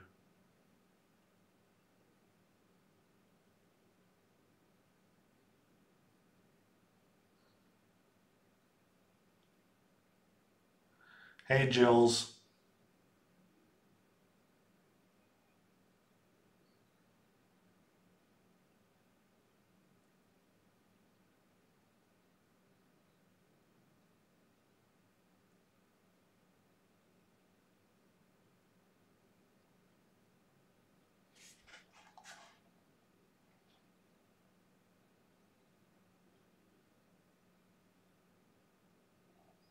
Oh wow, I look away for a little bit and suddenly these pawns seemed pretty dangerous for Nakamura. But he's ready to retreat his king just in time.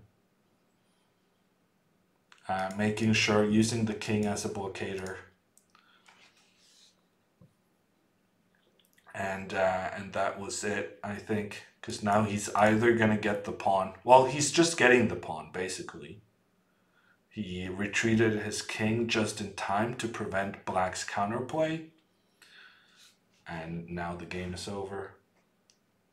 Naka played a magnificent endgame, model game. Yes, I agree, Dukas. Really, really good stuff.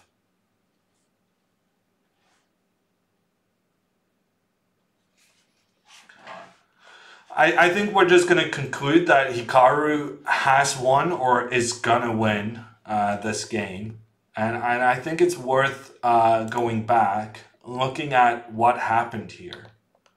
Because Hikaru in this position, the computer just gives 0.09, basically saying that the position is completely equal. And notice how these black pawns are down on the queen side. And that black is ready to get the king into the game. What Hikaru did here is that he used his knight and he repeatedly moved his knight to try and provoke these black pawns further up the board. And probably, I mean, maybe Fabiano, looking back at this, maybe Fabiano made a mistake already here. Maybe Fabiano should have played the move b6. So that in case of a further attack against this pawn, then he could use his knight as a defender. Frankly, maybe already here, b5 is a mistake, making life a little bit difficult. But it's a natural move, and the computers say it's completely fine. But even though computers say something is fine, it doesn't mean that it's not a mistake, because the position might become difficult for a human to deal with. And that's exactly what happened to Fabiano here.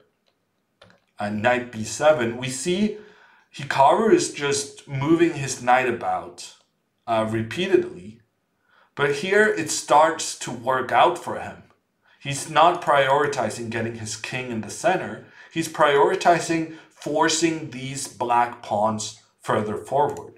And as the pawns move forward, he just keeps on attacking them, keeps on provoking them further up the board. Once again, putting in that attack, provoking further forward. And while the computers say this is now an equal position, it's a position where one mistake for black will be severely punished. And in fact, there's only one way here for black to keep equality, and that one way was very complicated. So after knight c6, if black just keeps moving forward, then now the pawn has been forced so far up the board that it's easy for the white king to get over there and capture the pawn. Essentially what we're saying is that the further up the board you are, the more likely you are to be surrounded by your opponent's pieces. And the way to make a draw here with black, the only way, was knight d5, with the idea that after e4, which looks like a really solid move, attacking the knight, forcing the knight away from the defense of the b4 pawn, then there's this knight c3 move, which is just insane. And Fabiano didn't see this knight c3 move, and he lost. And probably thinking back, this b5 move was a mistake. He should have just gone one step forward. It would have been more solid. It would have kept his pawns on his side of the board instead of allowing them to be chased down over to Hikaru's side.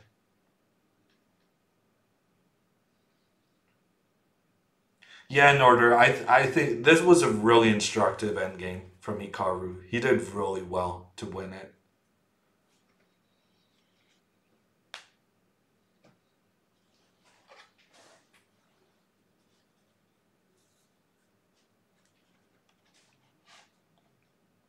Wow, exciting.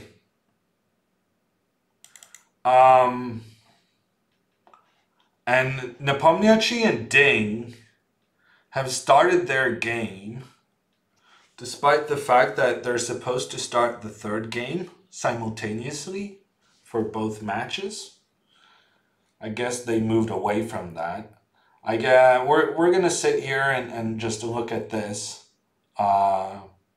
until Hikaru's match starts back up.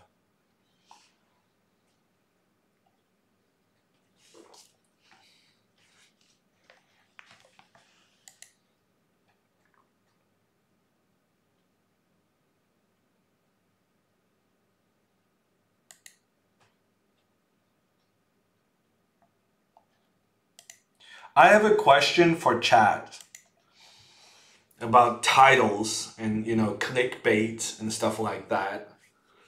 Are you more likely to be watching my stream when I have Naka in the title? And also, should I write out his whole name, like Nakamura? What is the best strategy for me to increase my viewership? Should I be writing Hikaru?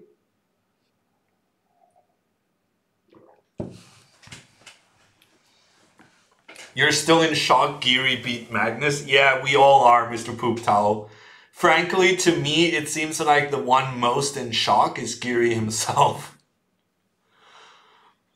Anisha seemed pretty stunned. Wow, look at Ding go. What a stud. Look at that move. G5, he's just, wow.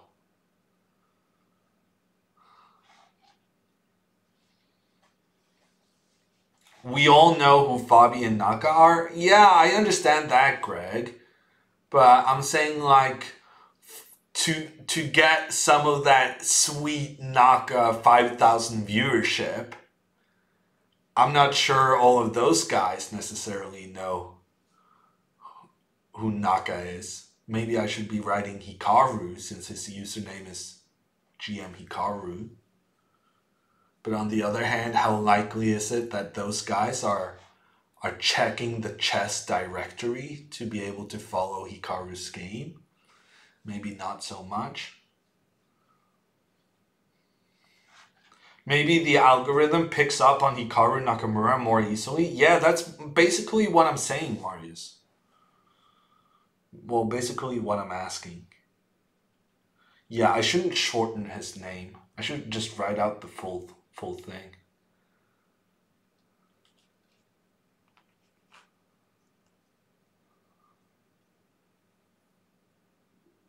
We live in the age of the algorithm. Yeah, but I haven't fully adapted to the new situation. We're gonna write out the names. Fabi versus Hikaru Nakamura. Actually, and we're also gonna put Hikaru's name first. And we're just gonna keep writing Fabi because no one knows who he is. Poor Fabi. Nakamura versus Fabi.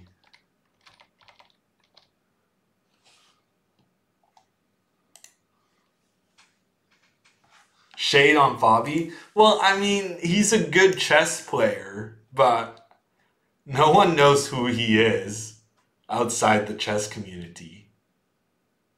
Tell me I'm wrong.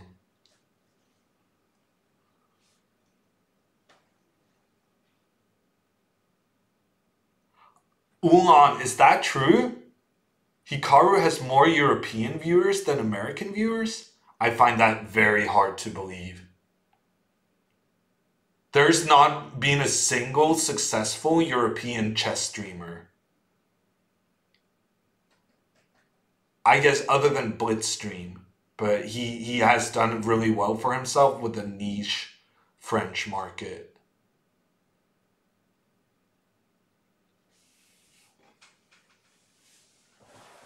Huh. Yeah, that surprises me, Ulan. Because in general, there's not a lot of European streamers. The European streamers are just struggling. I know, I tried. Didn't really work out. Anna Kamling, yeah, Anna is doing well, but she's averaging what, 300?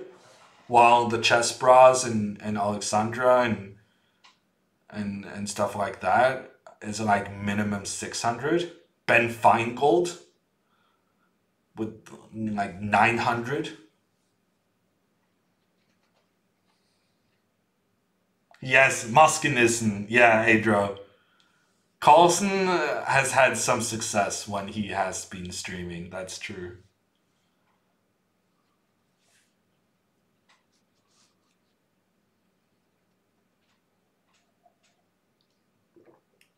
Yeah, sure, Marius. I'm talking about Twitch. Live streaming.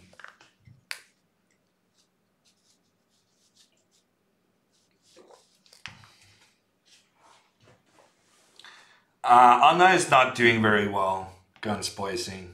Anna has like 250. It cannot compare to the American chess streamers. Let's see if game 3 has started. No, there seems to be some delay in Fabiano versus Hikaru, that match. But we're fine with that because there's action in the Ding game. Ding's king is not having a good time right now. Norway has easily the most viewers per capita in Hikaru's channel. Wow, Ulan. They should come watch me. I don't necessarily stream at the same time as Hikaru. Yeah, no, that's the problem. They want chess skill. I can't really provide that. Naka has about what everyone else has combined. Yeah, maybe even a bit more than that, Daniel. See you, Poop Towel.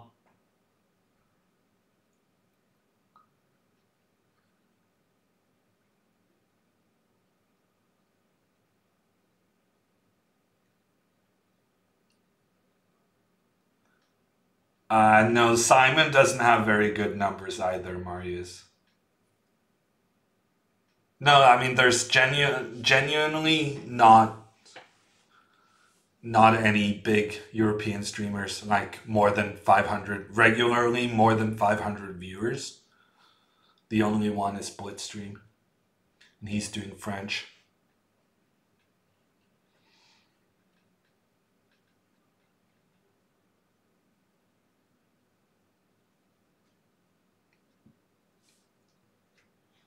Kamalunan, I managed 50 once on Puzzle Rush.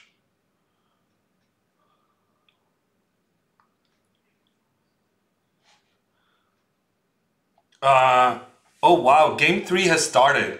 And I just didn't notice because they repeated the very same opening they had earlier. Wow. Okay, game 3 is on. Caruana against Nakamura.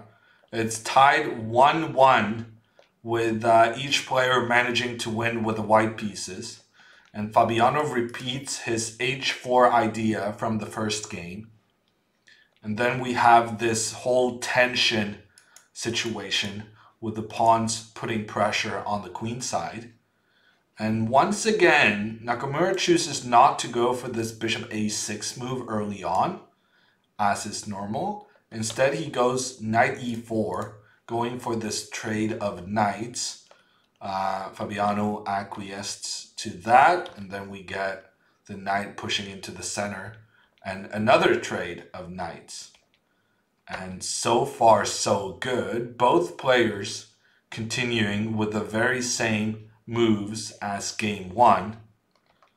I'm trying to remember what the difference is. I think bishop a6 was played in the previous game as well. And here, Fabiano castled last time, but this time he's choosing to take on a6, which was like barely the computer's first choice. But I don't understand why, because it feels to me like this rook is doing a better job on the a6 square, has a bit more opportunities. And after castles, now Hikaru also gets the chance to double the rooks on the a file. Seemingly a good strat. Ooh, but maybe it's a blunder. Maybe it's a blunder. Fabiano takes the pawn on b6. Nakamura takes back. And now bishop c7. Caruana manages to take the pawn on a5. But I shouldn't have gotten that excited because I forgot about this pawn on the other side of the board that Hikaru has captured.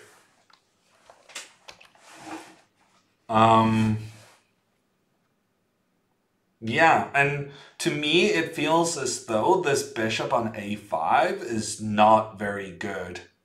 The computer says it's slightly better for white, but I'm not so sure. I would say that black might even already be for preference. I think next move, Hikaru is going to play bishop d6, which is going to take away any opportunity this bishop has of getting back into the game. And basically, let's just move the pieces a little bit. I think Hikaru here has some really nice chances of just basically just long term. This is what I would do for Hikaru. Just massively push those pawns on the king side, exploiting the fact that you have a 5 versus 3 majority. So let's look at that term. There's 3 pawns for white on the king side, on the right side of the board. On here, 3 pawns for white, and for black, there's 5. 5 versus 3 is a no contest, and then you can create a lot of trouble by just pushing these guys up the board. I feel like this was good preparation from Hikaru. I would be a bit nervous about this bishop on the edge, never really getting back into the game. Are you gonna stream Magnus versus Jan tomorrow? No, I'm not, Rami. I'm doing coverage, broadcast for Norwegian TV, and they only cover when Magnus is playing. So I'm busy those days, and I'm only available to stream when Magnus is not playing.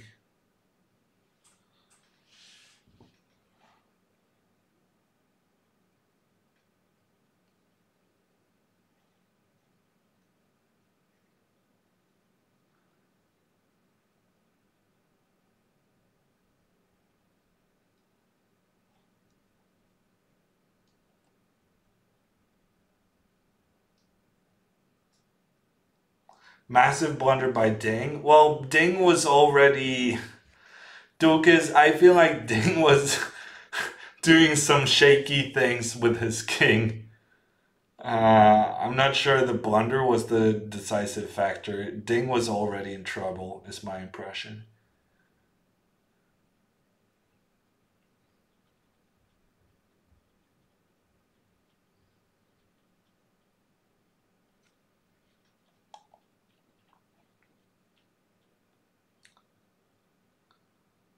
Marius, I'm not sure when you're referring to c5. The opening went so quickly. If you mean for white, why white is going c5, then I'm pretty sure I addressed that in the first game they played this opening, when they played much slower.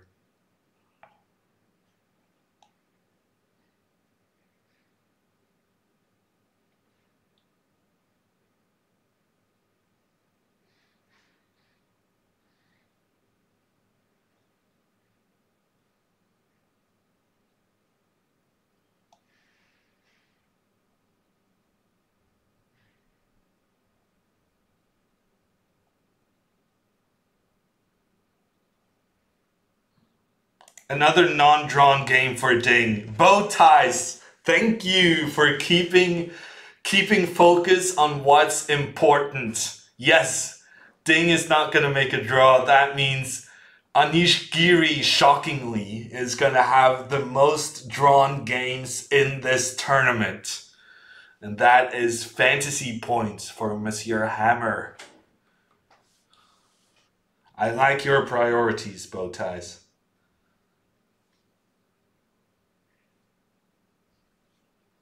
You can never tell if the stream froze or Hammer's reading. Aquila, at some point I want to install this the screen arm I bought, and I also bought a new screen. So I'm thinking maybe I can take one of my screens and put it the other way and have it above my main screen. And then I'm going to be like this when reading. What do you think is more creepy? This or this? This or this? For my neck, this actually feels a bit worse. This might be yeah, my neck muscles may need some work. Both very creepy. Thank you, Adro.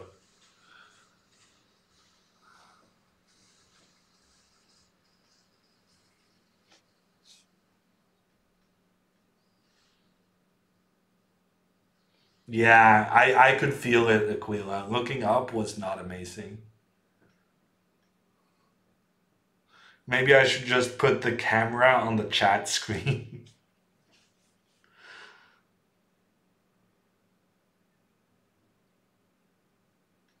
Good. That's a good tip. I think that's what Alexandra did.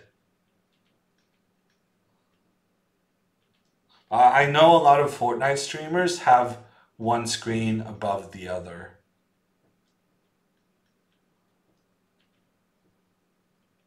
That's kind of where I put the inspiration for that. Oh my god. It's almost as if I'm good at chess, people. Look at this. Hikaru first getting the bishop on this diagonal, making sure White's bishop has nowhere to go. And then he's starting to push the pawns on the king side. Yeah, I'm actually not a big fan of Fabiano's position. The computer is still saying it's very slightly better for White, but I think Fabiano is in big trouble. It's so easy to play Black's position, just pushing the pawns forward, and it feels as though White is not doing anything. This bishop is just completely stuck. Actually, Fabiano can play queen e2. And it's difficult to protect this rook. Ah, yes. Fabiano's going to have to make a draw here. He's going to have to go back and forth and make the draw.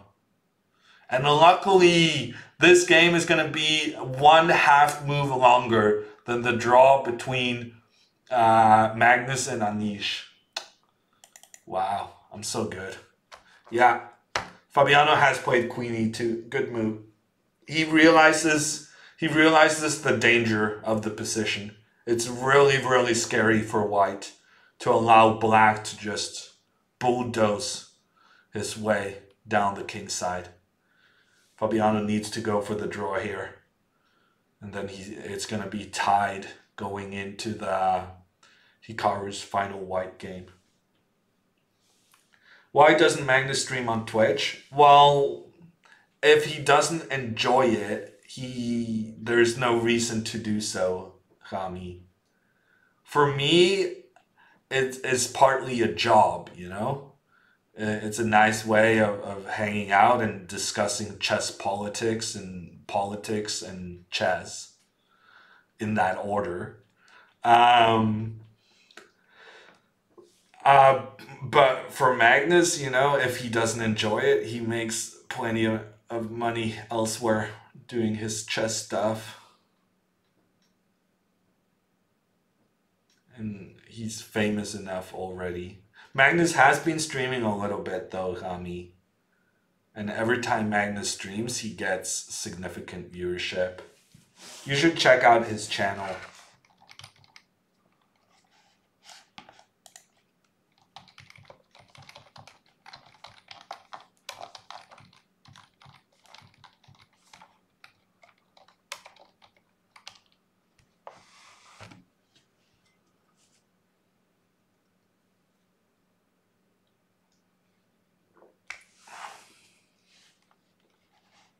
Hikaru is actually thinking.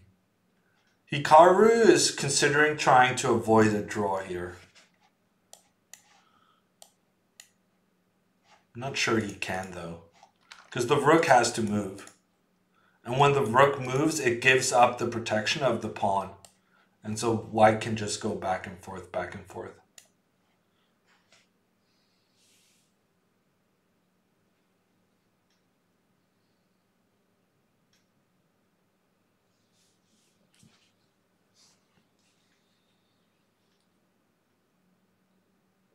Yeah, and also as Ulan says, Magnus has had appearances on some other channels. Chess24, Chess24 Norwegian, and his chess club Offerspill. But Magnusson is his personal account. So there he's his own boss, whereas on the other ones he's just a guest.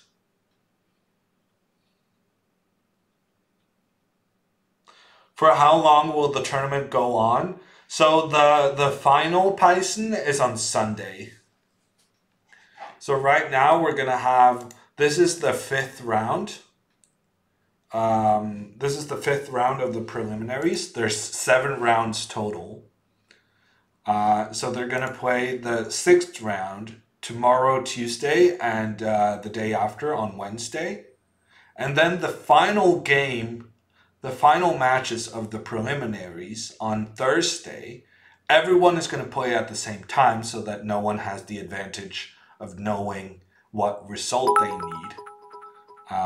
This is a very normal way of doing things, for instance, in soccer, Champions League, stuff like that. And then there's going to be a semifinal on Friday, another semifinal on Saturday, and the big final on Sunday, the 3rd of May. Irved, thank you so much for the 100 Shamrock bits.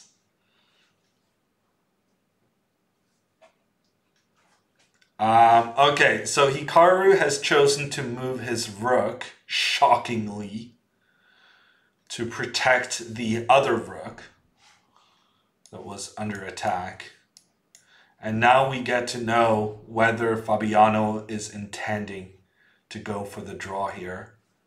And my prediction is yes, absolutely. I think it's very dangerous. Very dangerous to avoid the draw here. I think Black's position has a lot of potential. Another 100 Shamrock bids from Irved. Thank you so much. On your marks, get set, go. A third 100 Shamrock bids. Thank you so much, Irved.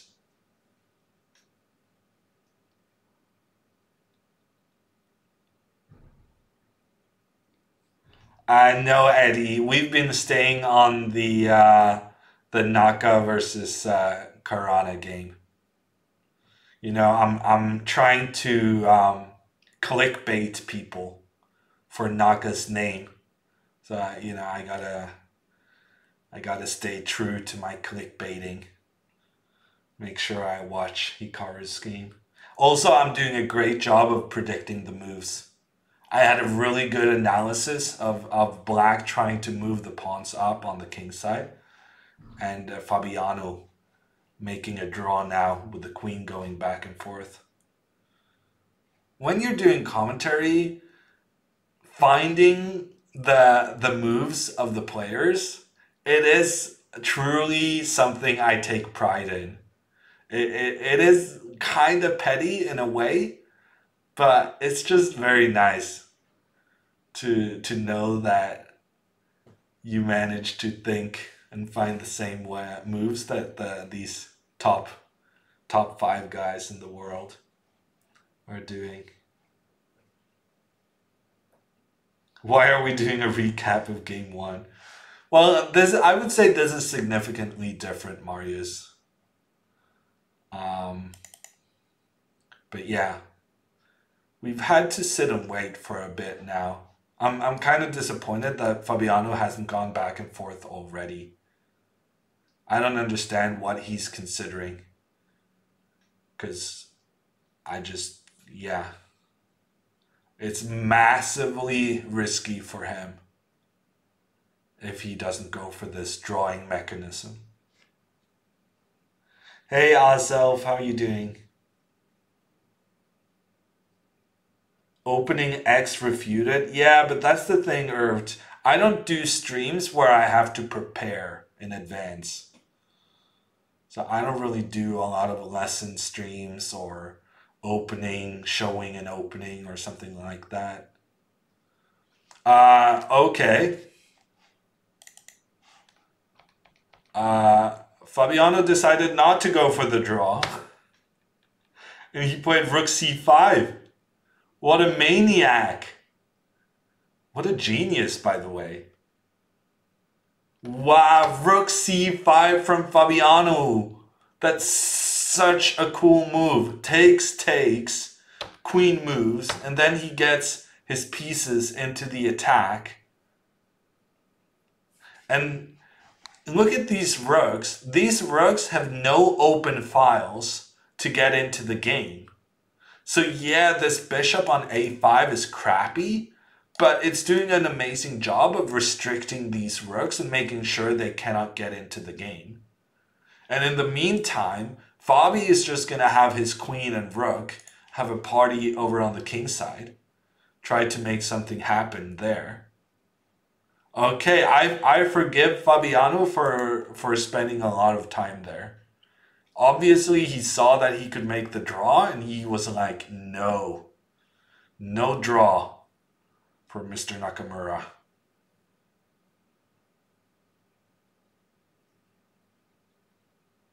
Wow, this is so sick. The computer says white has a very slight advantage if bishop c7. And bishop c7 is such a crazy move. I think there's no chance Fabiano plays this move. Because that allows precisely what I was making a point out of earlier. That now the black rooks are able to use the A file and get into the attack. The computer is saying this position is okay for white, with the bishop being an important force of attack against black's king. Wow. If Fabiano plays this, then kudos to him. That's just incredible play. But I cannot see it happening.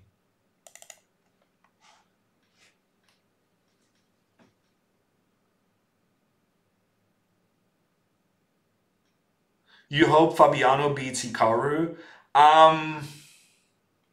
That's fair. Personally, I hope Hikaru beats Fabiano, but that's for very selfish reasons. Because that would suit my my round 5 fantasy picks very well. Kasparov should write a book, My Great Successors. That's a good one. But from what I hear, he didn't even write My Great Predecessors. That's how you know you've made it. When you have people ghostwriting for you. That's what I heard. I heard that someone was ghostwriting the books for Kasparov, and then Kasparov gave his approval and feedback. Sounds nice to me.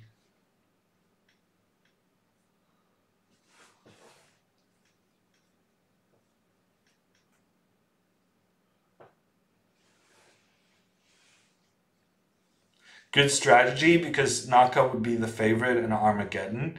Yeah, but at the same time, Steve Eyes, if Fabi makes it to Armageddon, he gets at least 1 point, which is, it could make the difference between qualifying and not qualifying. Okay, so Fabi didn't play this this crazy bishop c7 move. Instead, he played g3, which the computers absolutely hate. And I think the reason why they hate it is that the king is not going to be super safe on g2. I think the computers wanted this kind of defensive structure rather, because then for black to attack along the second rank, they would need to capture both the pawn on f2 and the pawn on g2. Whereas now after g3, the king gets into more trouble because it's easier for black to attack along the second rank and create threats against the white king.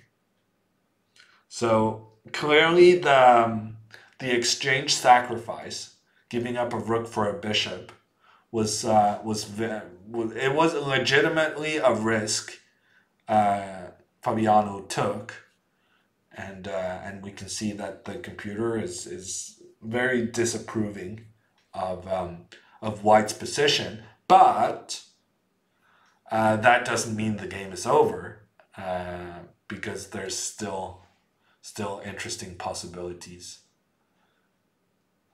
The current computer evaluation is very based on that black played this plan of getting the rook on the H file in conjunction with the queen. And now when Hikaru instead decided to capture the pawn on the edge of the board, now once again the computer approves of Fabiano's position after queen g6. So it's just a very complicated position where it's very difficult to find the right moves for both players.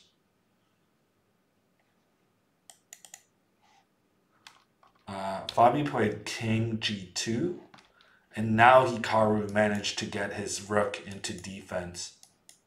This rook f6 idea is a really effective defensive idea. Basically, black is going to place the rook on h6 and the king on h7. And then there's no way for the white queen to give checks. Hey Chess Bay, how are you doing? It's looking good for your guy. Yes, Amu, this is game 3. Fabiano won the first one, and then Nakamura had a really nice endgame to win the second. Do you think Amon Hamilton will become the next world champion? As far as I know, Aself, he is not a qualifier to the candidates tournament, to the world championship qualifier. So, I'm gonna say that it's unlikely. There's gonna have to be some kind of massive plane wreck for that to happen. That's always my concern. Whenever I'm on a flight with Magnus, the only thing I'm scared of then is the plane crashing and the newspapers reporting world champion Magnus Carlsen, chess genius, dies in plane crash.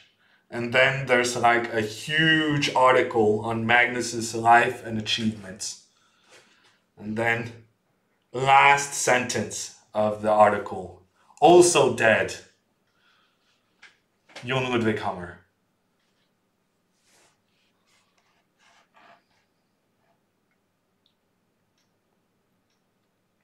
Magnus doesn't ride private planes. Not so often, I think, Steve Ice.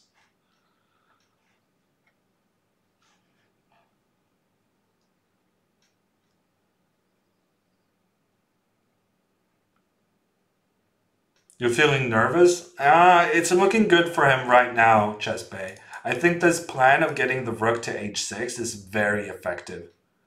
It protects black's king in a very efficient manner. And Fabiano also has realized his mistake. So Fabiano realizes that this rook and the king coming to h7, that kind of counters all of his plans for checkmating Hikaru's king.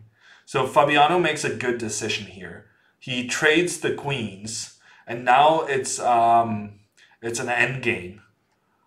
Bishop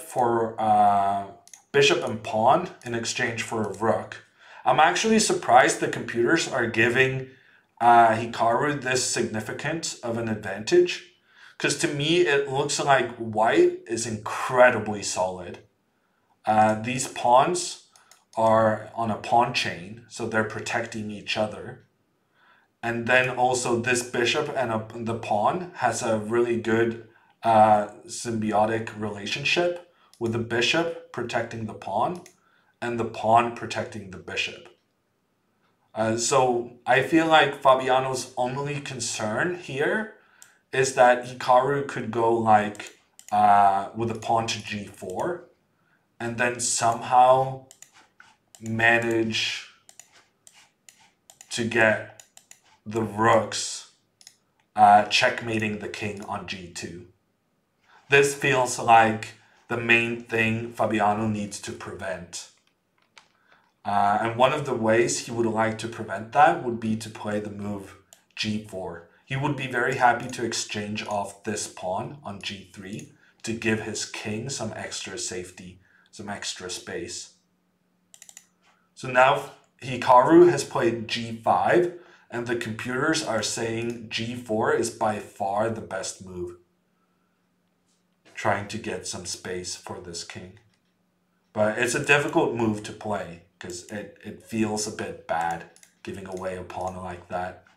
But there's good chances of gaining it back after.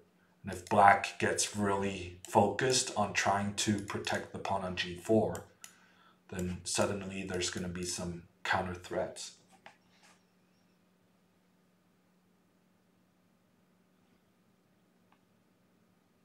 That's slightly narcissistic? Yeah. I don't think I don't think top chess players are unnarcissistic, Castle. You have to have a healthy ego to be good at something. Anything, really. And I am no different. Wow. Fabi plays g4. Great move. Great move. Yeah, Hikaru is not going to win this. Too many pawns in the white position. And too many pieces protecting each other. That's also a really crucial part. That all of white's pieces are doing a great job of protecting each other. I don't see Hikaru ever making a breakthrough here.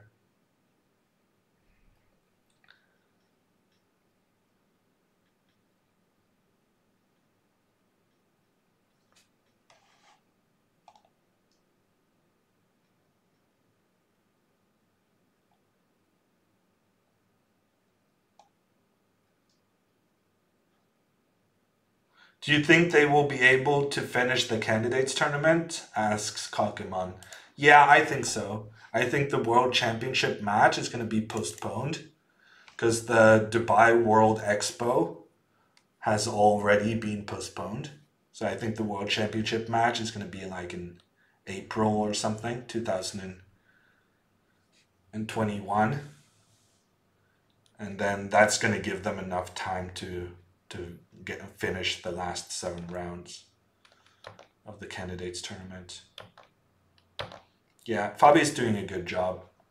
He has pressure against this pawn on c6, and he has pressure against these pawns on the king side.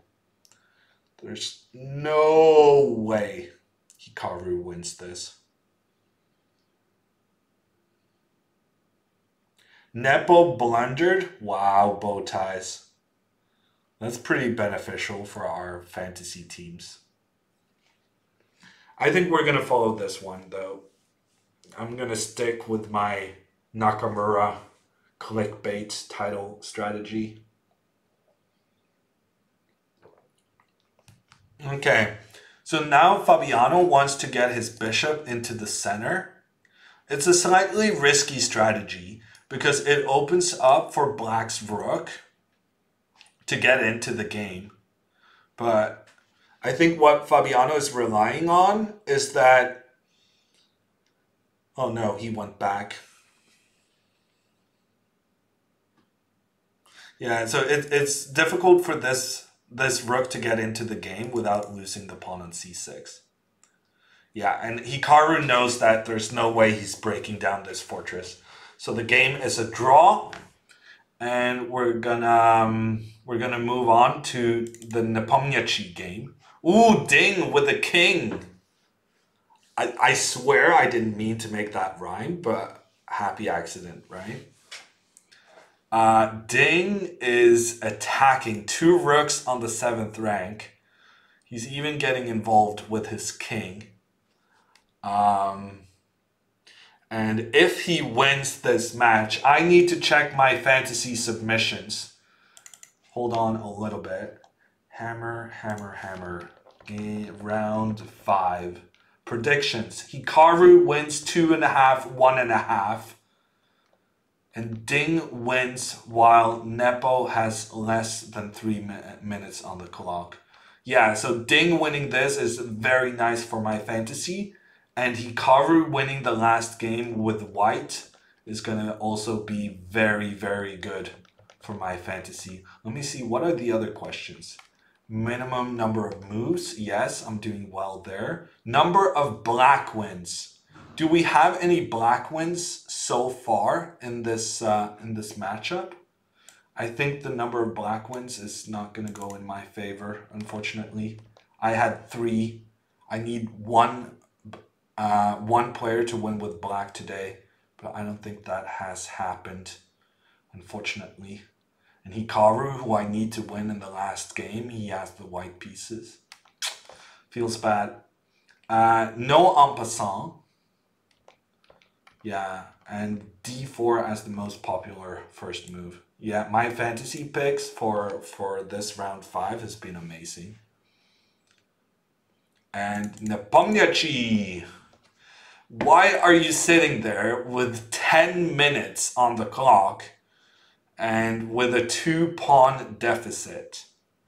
I will never understand Jan's time management. To be fair, he has annihilated me without using any time ever. But I get so freaked out when my opponents play quickly.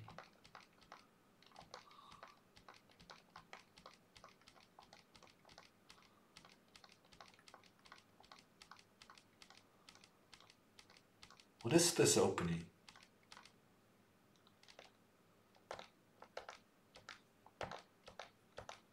Yeah, Nepomniachtchi just got outplayed. Ding is playing well.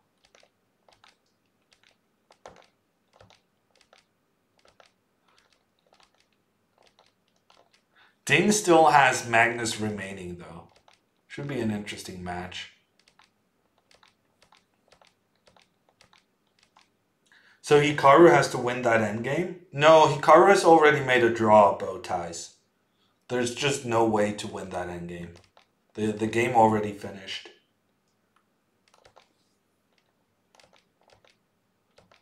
Yeah, I'm not sure where Jan spent his time, but it was not at the right moments.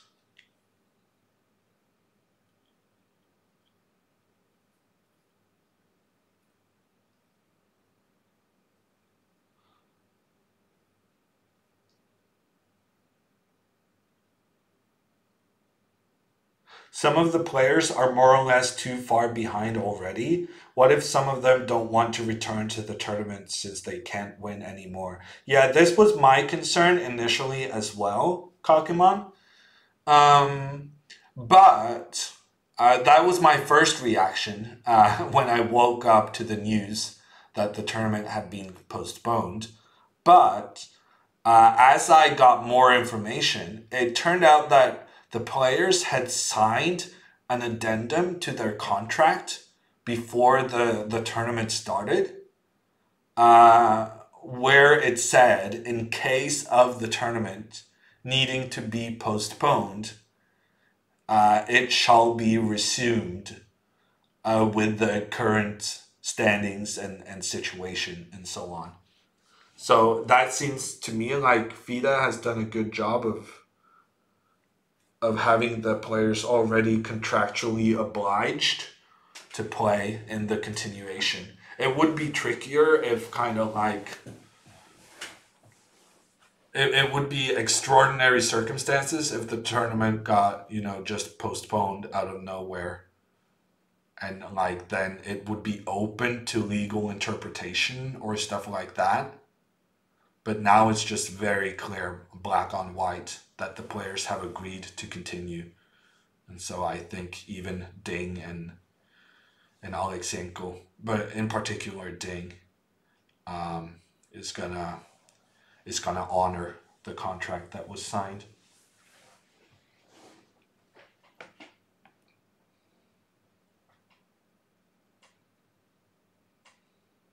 Sorry about the black wins. Yeah, Marius is apologizing because I was very close to saying 2 black wins, which is going to be the correct answer. But I said 3 instead, and I'm going to miss out on some fantasy points, but it's okay. I'm still going to be up there.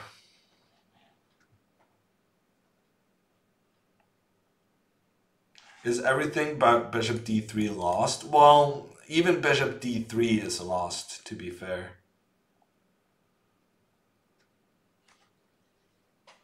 It's just, there's no defense for black. Which is why it's funny that Jan only starts thinking once he's in trouble. Imagine if he spent some of this time before the position was hopeless.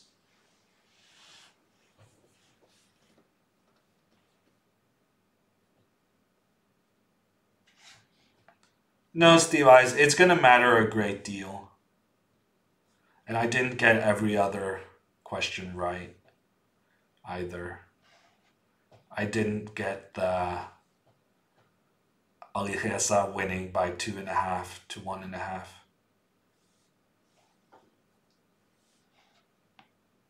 Did you track how low Nepo's clock got? Yes, Norder.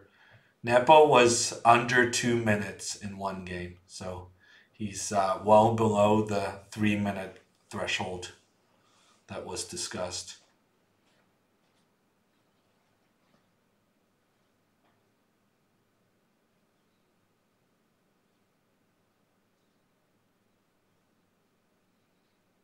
Who is ourself?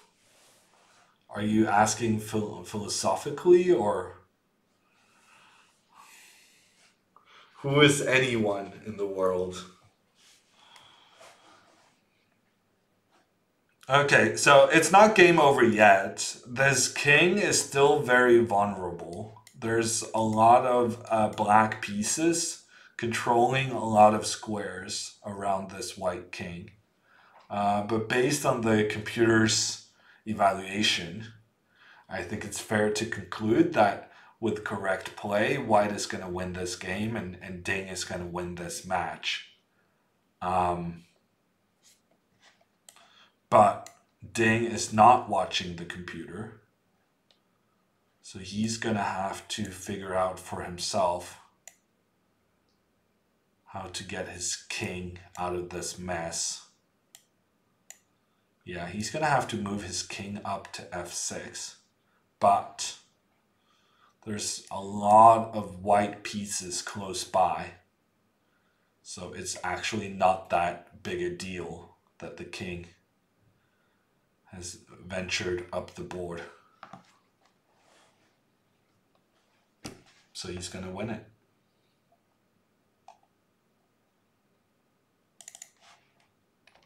Bishop d6 was played, but it's the same issue. You can give checks on the king, but you're just letting the king get away.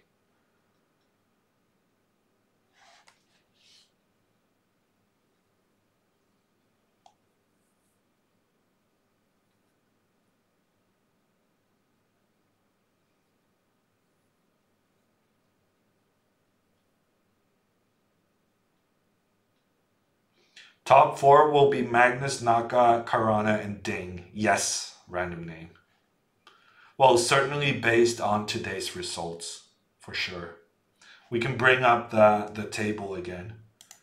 But the important game for the standings today was this Ding versus Nepomniachtchi. Because now Ding is going to go up to 11 points. He's going to be equal to Magnus, which is really impressive. A testament to how well he has played this tournament. And then there's going to be a 3-point gap between Caruana and Vacheslav and Nepomniachtchi. So I guess the only one still in trouble is Caruana.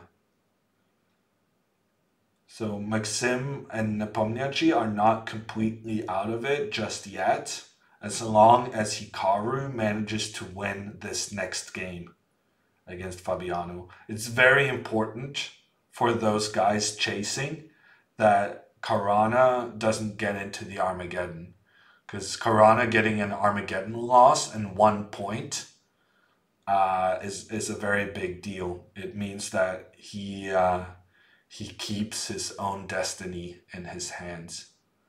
So Fabiano here should be happy with just making a draw in the next game against Hikaru. Doesn't matter whether it's Armageddon or not. Doesn't matter if he loses the Armageddon. Just getting that 1 extra point can be absolutely crucial. Game started. Thank you, Despe. So we're going to move away from this Ding versus Nepomniachtchi. I think it's fair to conclude just that it looks winning. It looks winning for Ding. Oh, wow. They're playing the opening so incredibly quickly.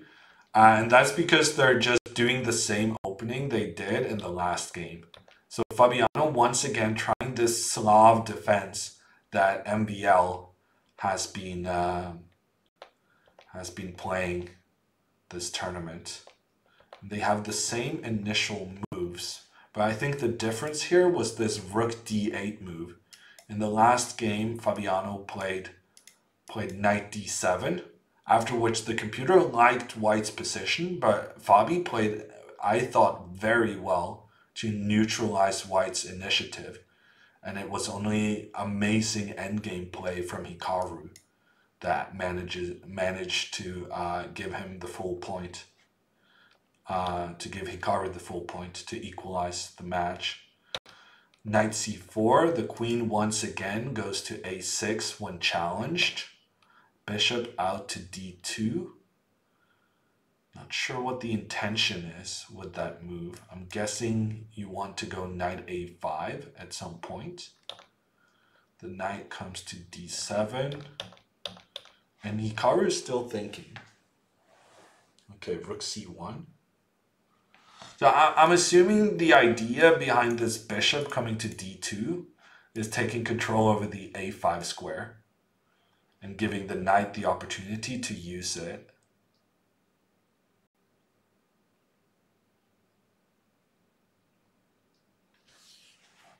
I don't know. I'm not sure why Hikaru is playing this variation with white. Because it feels like he's not getting a very interesting position. Yes, he managed to win the last game here, but that was not because of the opening.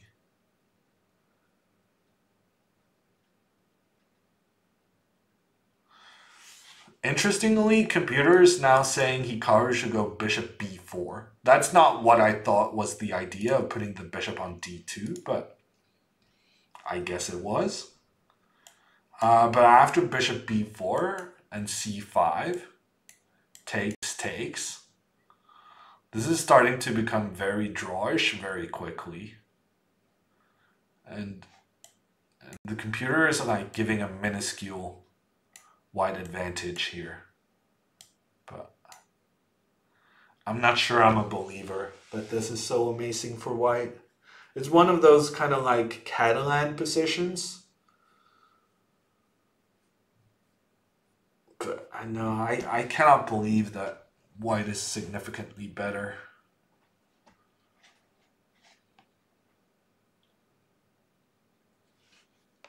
It seems like Nepo and MVL did not want to show their best openings this event. Do you agree with that? No, I do not agree with that.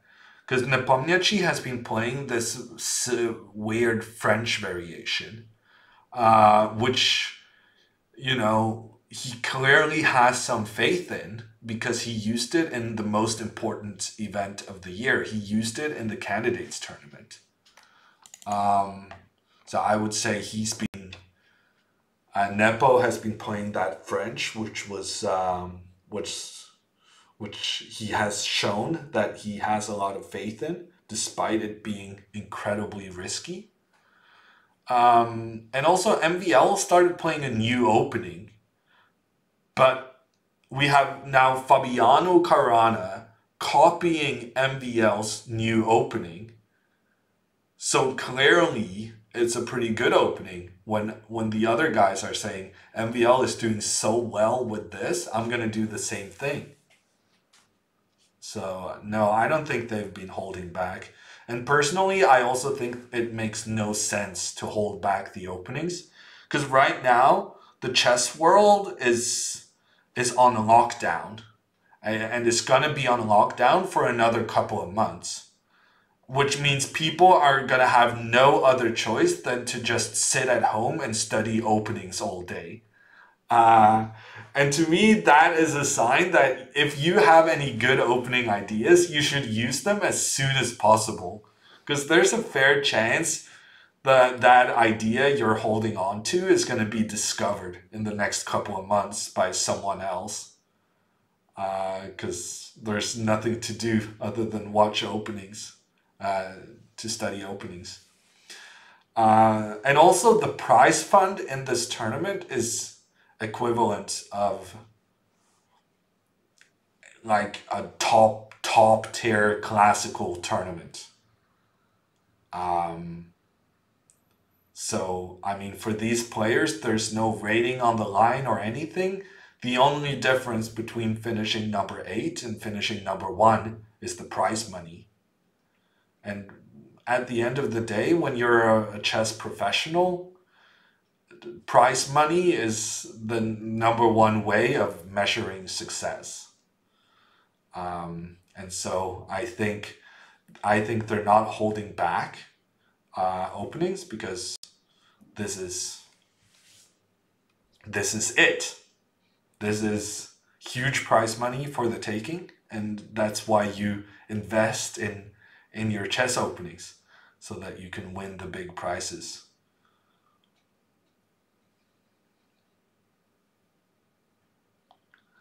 He's playing it horribly. Even Alexandra's win-over doesn't look that ugly. I beg to agree, Bowties. I think Nepa's French has looked better than Alexandra's French, but to be fair, that's not saying much.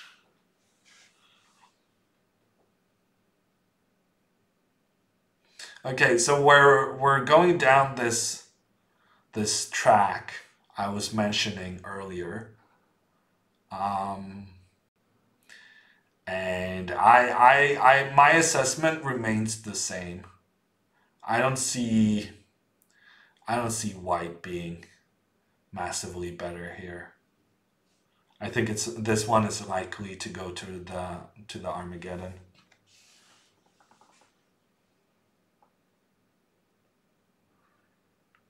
Lifa thinks they're holding back because the World Championship title is more important than the prize money. Yeah, but then we're talking Lifa, I guess then we're specifically talking about Jan and MVL, right? Yeah, maybe you're right. I think my analysis of people using their prep was probably more generally. But I agree. The question was specifically MVL and Nepo, who has that 1 point lead in the World Championship qualifier.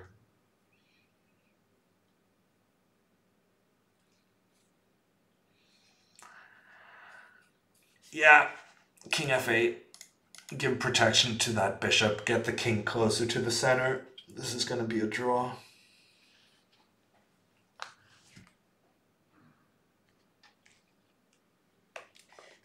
I think let's check back on whether Ding has managed to beat Nepomniachtchi.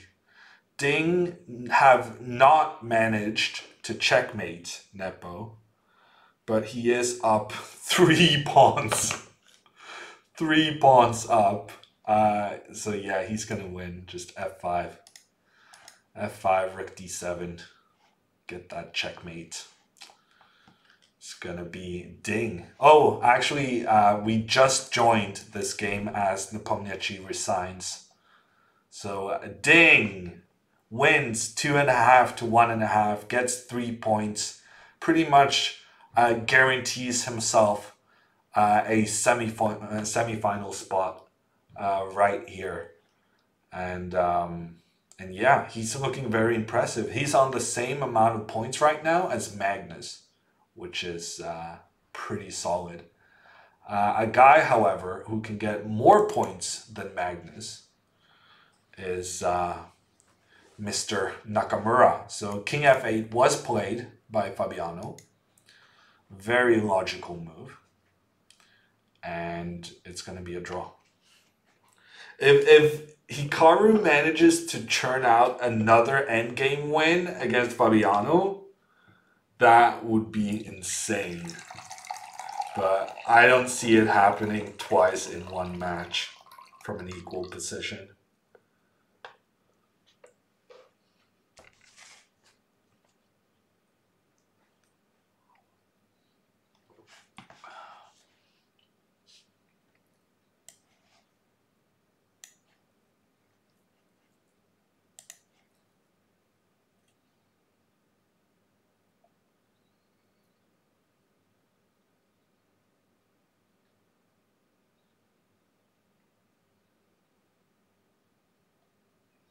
Wow. Apparently Grishchuk thinks Magnus is the best prepared player in the world. That's interesting. Magnus's prep is definitely underrated because he has a different objective than the others.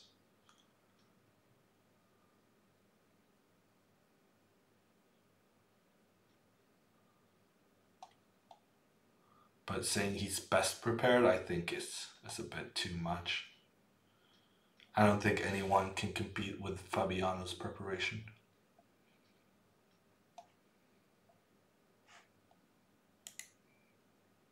The hammer prep, underrated? Yeah, definitely underrated. Well, actually, I'm not sure it's underrated. Even Anish Giri takes his time to watch the hammer repertoire. True story. Anish Giri, who someone I believe has said is one of the best prepared players in the world. I don't know if that's true. But he definitely is very interested in chess. So much so he's even checking out the secrets of the hammer. And if you want to learn the secrets of the hammer as well, you can watch my video series on Chess24. The link is in the chat right now. Openings according to hammer, both a complete repertoire, both for white and for black. You never have to be concerned about what you're going to do in the opening again. And all you need is a Chess24 premium membership to watch it and study it and commit it to memory.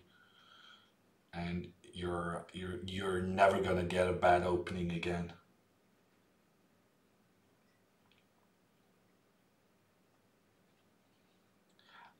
Six, I'm not sure what the best is to learn chess. I definitely recommend Blitz to improve, just in terms of getting a pretty high volume of games and learning from that. But I'm not actually, I don't have a lot of expertise in people who are completely new to chess. I know that there's some videos on YouTube by John Bartholomew. That's really good. So I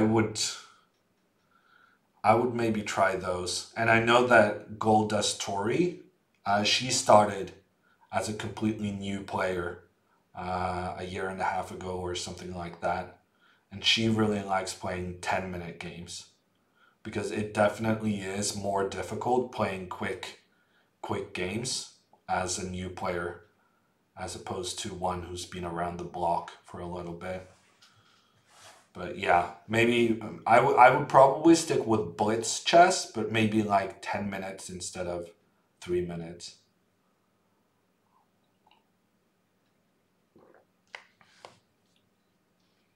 You didn't like Fabiano's prep against d4? I don't know, bow ties. I thought it was super interesting. His game against Ding, that pawn sacrifice he played was just top tier. And yeah, he ended up losing the game, but that doesn't take away from the opening idea. It was to Ding's credit that he managed to cope with all the pressure Fabiano put on him.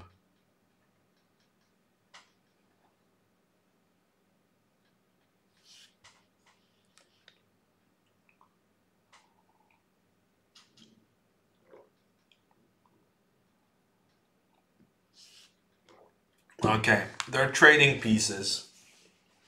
I'm not really commenting on the individual moves, but in general, you know, pieces going off the board. Actually, Hikaru needs to be a little careful here. And just as I said that, Hikaru made a little mistake.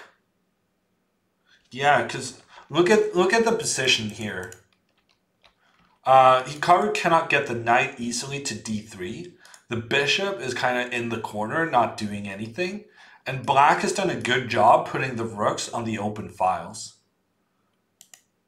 And now after king f2, the computer was saying that it would be interesting to play this pawn forward, luring the bishop to the b4 square, and then you give this check against the king and take the bishop on b4.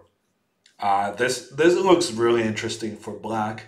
Fabiano didn't see it though, but it illustrates that there's definitely some danger in the position for Hikaru right now.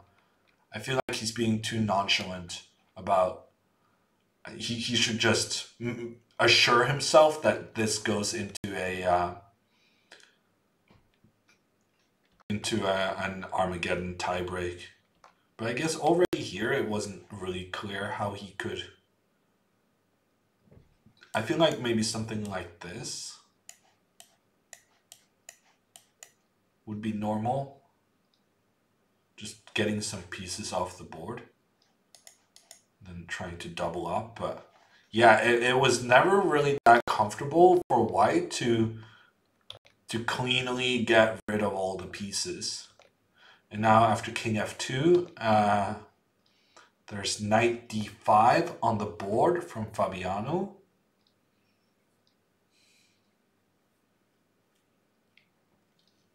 Yeah, this is heating up a bit because there's also the weakness of the e3 square. And there's some potential of like getting a bishop pointing in this king's general direction. Yeah, and I like this decision from Hikaru. Hikaru understands that he was being a bit careless, and now he's being much more direct in trying to get the pieces off the board.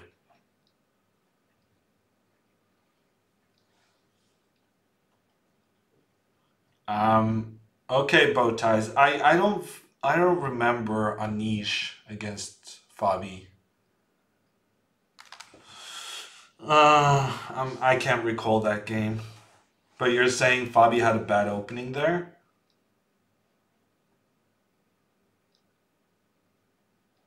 Do you have any thoughts on Magnus's f3 blunder against Anish? That was a huge blunder. How did he miss it? I addressed it earlier in the stream, Bakus, but in general, my impression is that he was under a great deal of pressure, which always increases the chance of making a blunder. But the knight Anish had on f4, Anish had a really strongly placed knight. And I think Magnus just didn't think about the possibility of Anish giving up such a great knight. And so he just didn't register that possibility in his mind. That the great knight could be given away, but that there was a concrete continuation to back it up.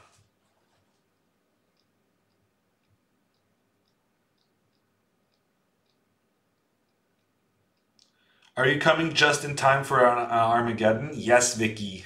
Yes, you are. Nakamura and Caruana are going to make a draw in this fourth game of their match. And it's going to be a 2-2 scoreline. And we're going to get an Armageddon game where Fabi, of course, not the favorite in speed chess. But if he manages to win the Armageddon, he'll basically guarantee himself a spot in the semifinal. In fact, I would almost hope that Fabi doesn't win the Armageddon, because there's still 2 rounds remaining of the preliminary stages. And if Fabi manages to get the win in Armageddon, he basically guarantees himself a spot in the final 4.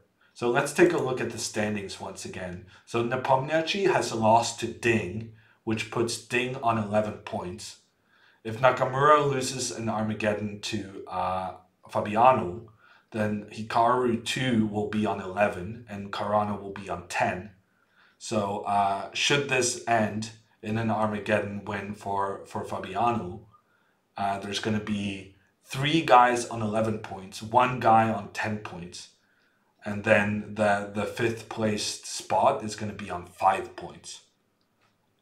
So that would take away a lot of the tension in the tournament for the next 3 days.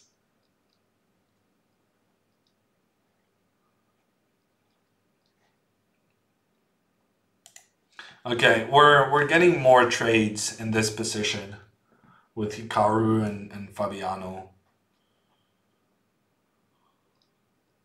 I would guarantee it's going to end in a draw, but we remember that night end game where Hikaru played so well to grind out a win. So I'm not going to call it just yet.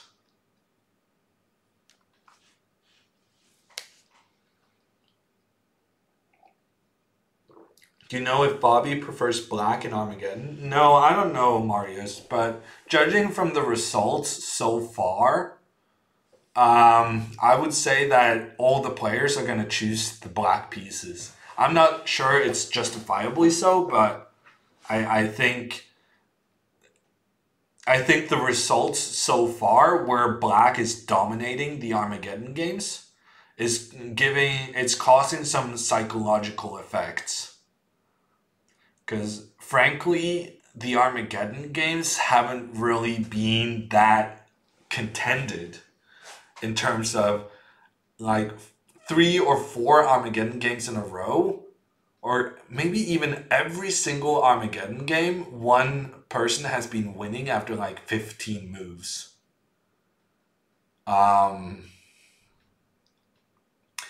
Yeah, I think Caruana prefers black because he chose the black pieces against Ding in their Armageddon game.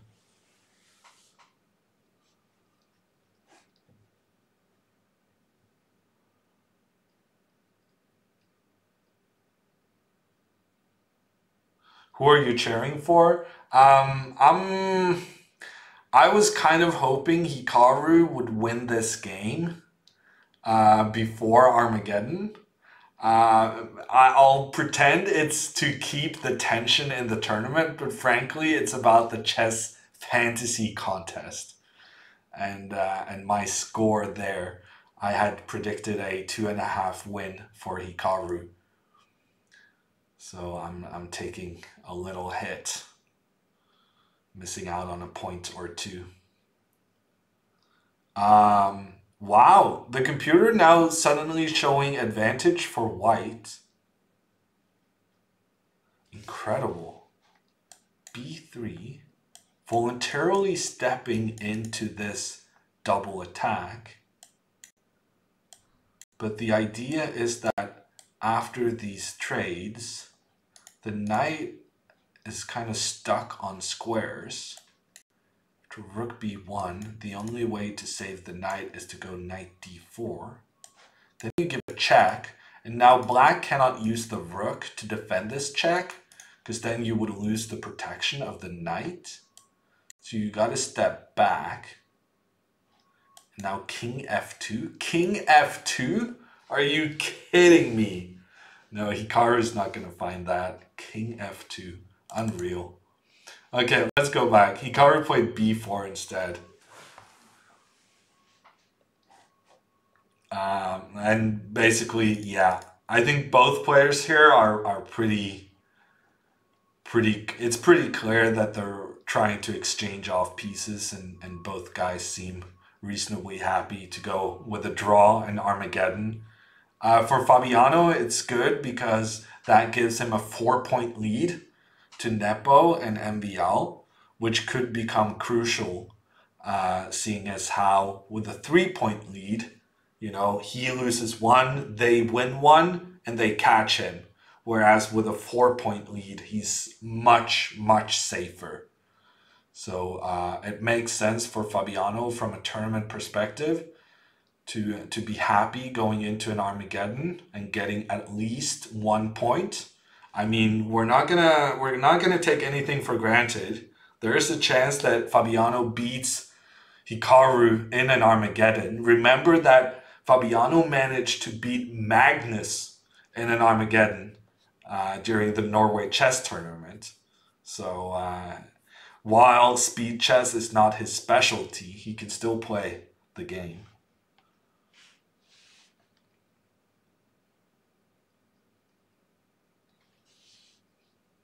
I must admit, Marius, I'm not familiar with the coffee attack. When is Magnus's next match? It's tomorrow. Tomorrow at 4 p.m. Oslo time. If you're a Norwegian, Voya, then you should watch it on the TV2 broadcast where I'm doing commentary. And if you're English or speak the English language, you should watch it on the Chess24 channel. They have commentary. And if you're Spanish speaking, you know, Chess24, one of their specialties is having commentary in multiple languages.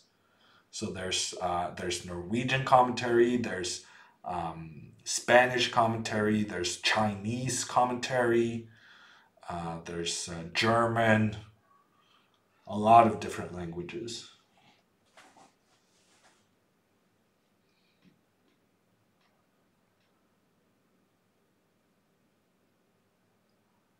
Seriously, CJ?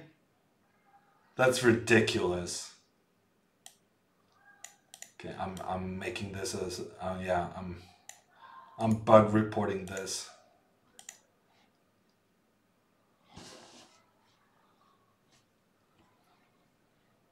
How many games did you play to find that out, CJ? Oh, they're fixing it today? Okay. I don't need to do anything then.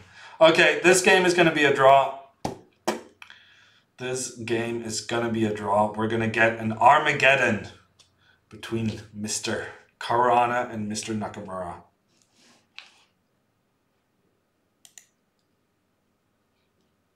Oh, it wasn't you? Okay. How dare I suggest you spend your time figuring out bugs in the Play Magnus app. I'm sorry, CJ. Ooh, Turkish commentary, says Bickley. Yeah, when you mention it, I think I heard something about that.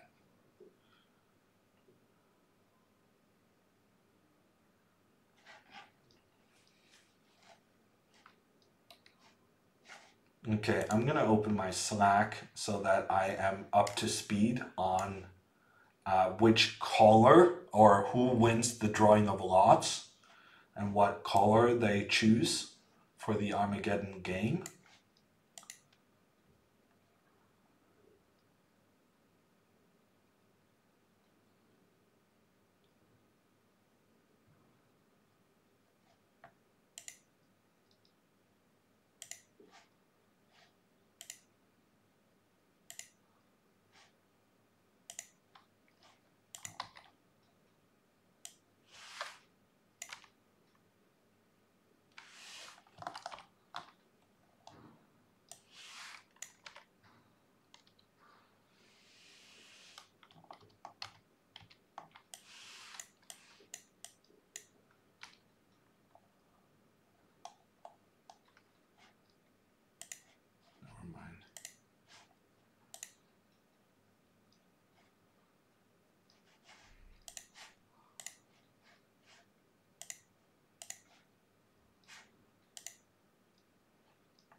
Okay, so Hikaru has won the coin toss, or the drawing of lots, is the latest update.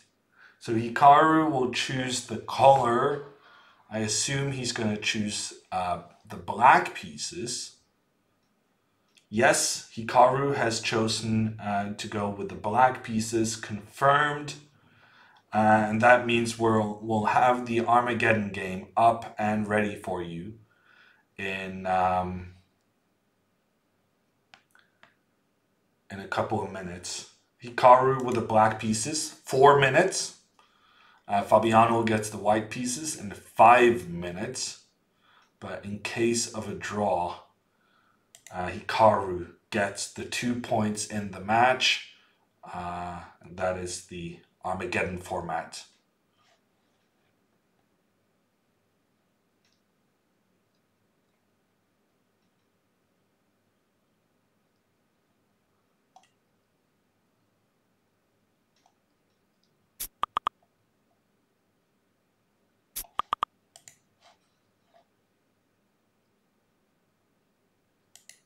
Wow. I almost turned off all my Slack notifications. The only one I didn't turn off was Danny. There he comes.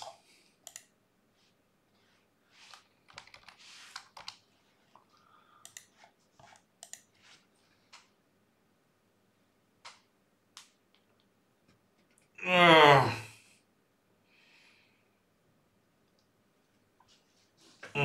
Danny discovered the Bachelor video. He seemed very joyous. Danny got adopted by So. I saw that he didn't get adopted. That he was like 2 moves away from getting checkmated and managed to eke out a draw in the 10th game.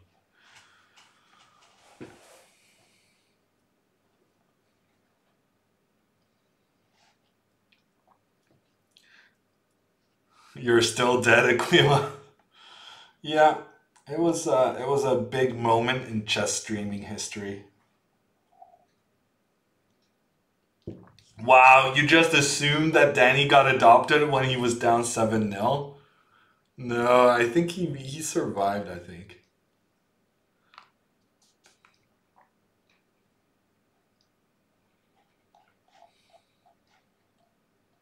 Oh, he survived the one time control I watched. Okay, I understand.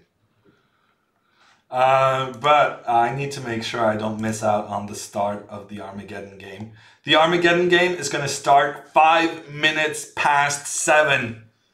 That's in 5 minutes for those of you who have a different time zone than mine. Are we going to get some hype for this Armageddon? If Fabiano Caruana manages to win with the white pieces, he's basically going to ruin the entire excitement of the final 2 rounds.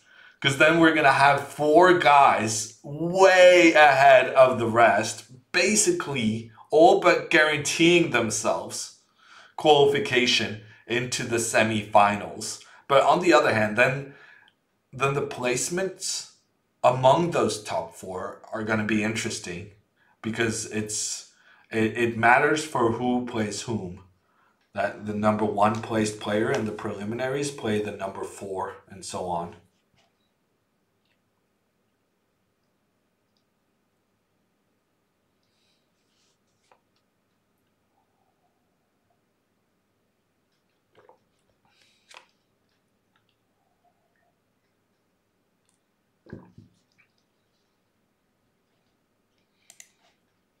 Have you adopted Danny yet? No, I have not, Rooter. I've never had the honor, the chance. I did adopt Lawrence Trent. I don't know if that's an acceptable replacement. To be fair, Lawrence is significantly higher rated than Danny.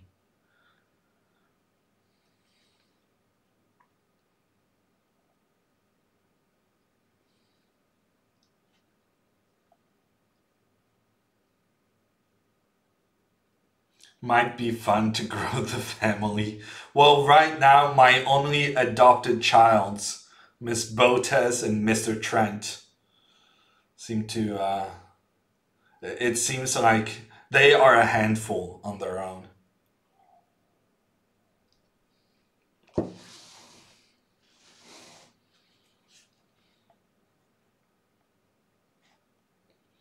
Okay, so the games are going to start in 2 minutes. But they made a mistake or something in the challenge, and now Hikaru is not at his computer, so they're not being able to correct the mistake. So we'll see, there might be a somewhat of a delay.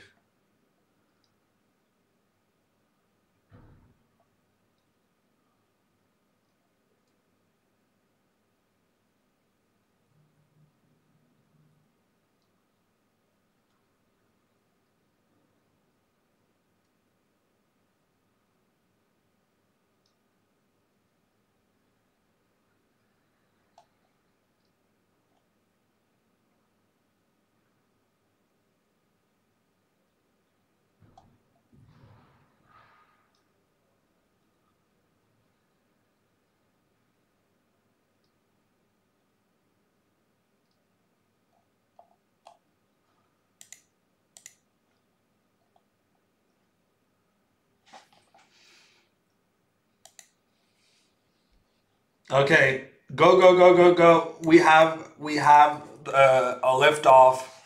Let me, or rather, lift off is a bit wrong. I have the PGN file that I'm now going to input, and then we can follow the game. And the game hasn't started yet, so we're fine. Who's who? I'm not sure what you're referring to, Marius. Also, I do believe it's who's whom. Oh, Hikaru got the black pieces. Oh, game started. Yeah, I just missed it. Oh man, they did not start at 5 minutes past 7. I tell you, they already made a ton of moves. I guess we're just gonna. Who cares about what happened initially? We're just gonna look at the position as it stands. Equal amount of pawns.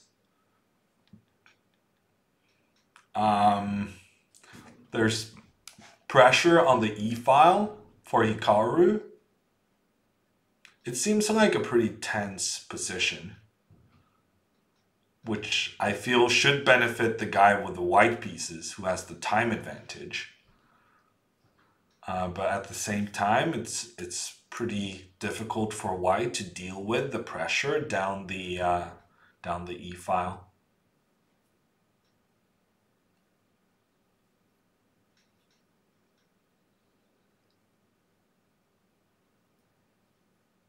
Wow, rook f6 is a very strange move.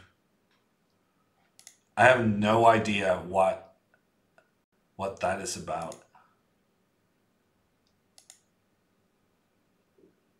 Okay, now I guess Hikaru is trying to attack with rook h6, which is unorthodox, but maybe it's going to work out. How about g5? g5 would prevent the rook from going to h6. Yeah, that's also what Fabiano played. g5 on the board, then he's gone for the central break with e4. The computer gradually giving Fabiano's position a lot of credit. Fabiano finding the good moves here. e5, good move. The pawn on a2 cannot be captured because of the puzzle rush tactic. The queen sacrificing, the bishop sacrificing itself to give a check, and then you can take the queen. Instead, Hikaru goes for the rook exchange, and it's Fabiano declines. Instead, uses his rook to go after the pawn on d5. Successfully, Hikaru goes queen c3. That doesn't seem like a very good move. Fabiano just captures the pawn on d5. Hikaru still down on time, actually more than a minute. Fabiano's time advantage has just increased, and now he also has this devastating armada of pawns running down the board. Things are not looking good for Hikaru Nakamura. Fabiano about to destroy the tension in this tournament. He's about to secure himself a place in the semi-finals. and he's going to take down another heavyweight in the Armageddon format. I'm starting to think that Fabiano is just good at these Armageddons, taking down Magnus in Norway chess, and now almost taking down Hikaru here in this tournament. Hikaru's going to have to try and block this square to prevent white from pushing the pawn forward. No, oh yes, he uses the rook instead and also puts pressure on the pawn on d4. Crucial moment here. Crucial moment because the computer said pushing f4, trying to open up against black's king, would have been winning. Now instead we go for an endgame. I'm surprised Hikaru went for the endgame there. No, I'm not, because a draw is good enough. But on the other hand, Hikaru doesn't get any extra time. He only has 1 minute left on the clock, which means that regardless of whether or not he manages to survive and get into like an endgame, Hikaru might even get into a winning position. He's still going to lose this game because of his time situation. There's no way he can survive this with 1 minute against 2 unless Fabiano absolutely chokes. And also, the position is still very much in white's favor with this pawn on d7. It's not immediately clear why, but I guess knight takes e5, then the rook comes in trying to help the pawn become a queen. And if king e7, then we see the decisive pin with the rook going to e1, capturing the knight on e5. Instead, Hikaru has played the move. He played knight b4. Fabiano just pushes the pawns forward. And Fabiano now moving the bishop back. Then he gets ready for the check. It's game over. No, it's not game over. Rook a8. Good defensive try, but now rook... No, yes. Yes, I think so. Rook e8. Yes. Surrendering the rook on... surrounding the rook on d8. Getting the win. Great play from Fabiano. He takes the win. He gets the 2 points. And that means that the standings are incredibly close. Incredibly close. Hikaru gets 1 point, makes it to 11. Ding gets 3 points, makes it to 11. And Fabiano gets 2 points and goes to 10 points. And the top 4 make it through to the semifinals. And now the 4th placed player, Caruana, with 10 points, is 5 points ahead of his closest competitors, MBL and Nepomniachtchi. It seems as though it's the top 4 going through to the semifinals.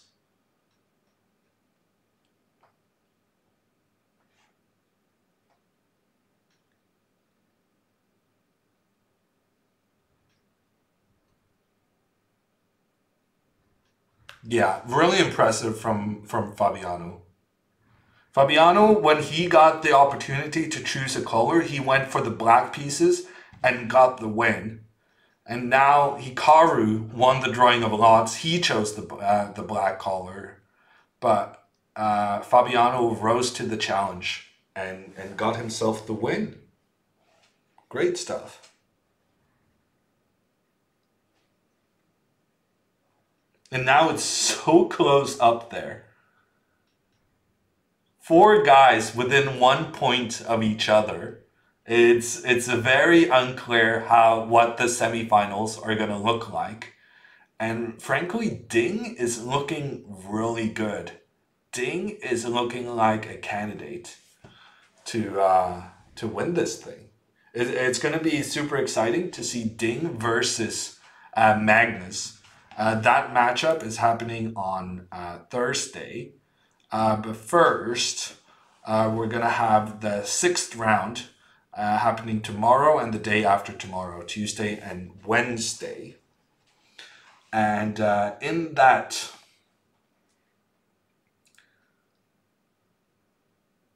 Ding plays Nakamura and Magnus next. Yeah, that's great information, Steve Ice. So Ding has the 2 most difficult opponents remaining. And that also means that Ding can get the #1 spot. He controls his own fate. Naka so lame to go for the draw? Well, the position didn't really give him much of a choice, Costa Rican guy, dude. He didn't really get much from the opening. In general, I think Fabiano played very well in the opening in this match. And when Naka needed to go for a draw, it was more because he was close to becoming worse. And he needed to shut down. Firouzja officially eliminated. Ooh, that's also interesting.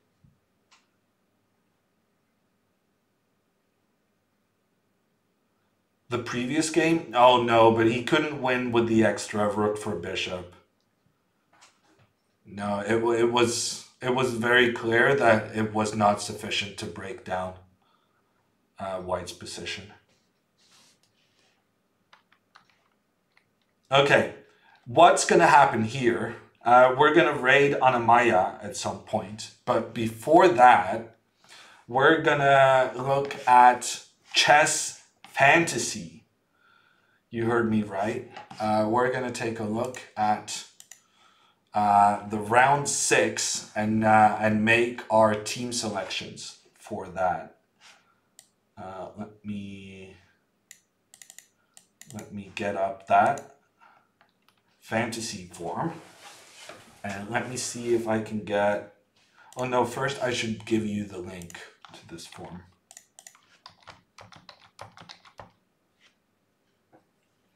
So I spammed the link in chat.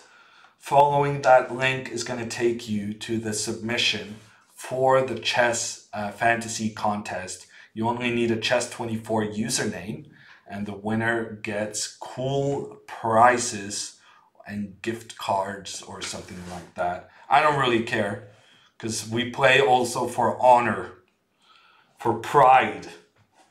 And today our team selections have been pretty good. But unfortunately, I had Hikaru to win the match over Fabiano. So yeah, I'm not gonna be in the top, but we had a decent day, and we're gonna try to continue this good fantasy form with filling out the fantasy form. See what I did there? And we're gonna discuss a little bit what we're thinking about the next couple of days. Koningsdag? Oh really, bow ties? Is that today? How's the weather?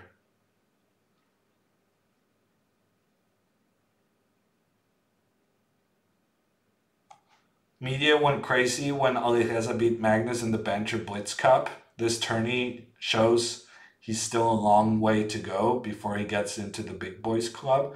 I don't agree with that, Bakuz. I think he's been very unlucky in some of the matches. So yeah, I mean, getting into the top 4 was clearly going to be a difficult task, but at the same time, I feel like his performance deserved more than the last place he currently holds. Sharty coming in with a Twitch Prime sub. Thank you so much. Oh wow, Anamaya is using the Koningsdag to do a 12-hour all orange stream. Wow. Oh yeah, because there's no parade. Yeah, I've forgotten all about the circumstances of the world. Of course, there's no parade. Everyone has to stay inside. Nepomniachtchi scores at least 1.5 points. Are you kidding me? These questions used to be really difficult. But Magnus scoring 3 out of 4, that's not. We're going to go with Nepomniachtchi on this one.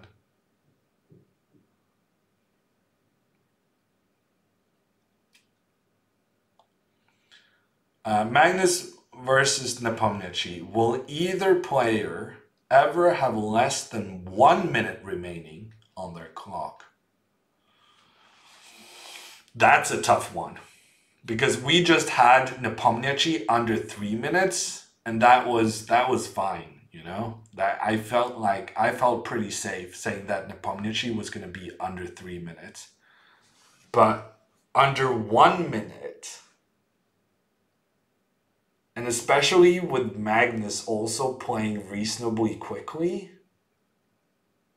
that's a tough one.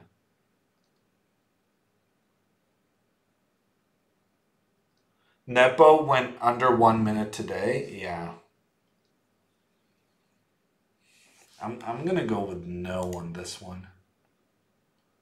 Only if Magnus is grinding some endgame. No, because I think if Magnus is grinding an endgame, Nepomniachtchi is the kind of guy to have the confidence to kind of just blitz out his moves. So I feel like the only circumstance in which one of them gets under 1 minute is if there's like a tremendously complicated attacking position that forces them to think. But even then, I feel like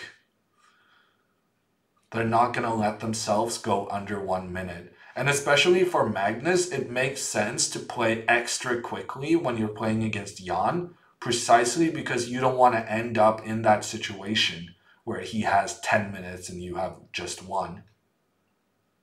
So I feel like Magnus is going to play a bit extra quickly to deal with Jan's pace.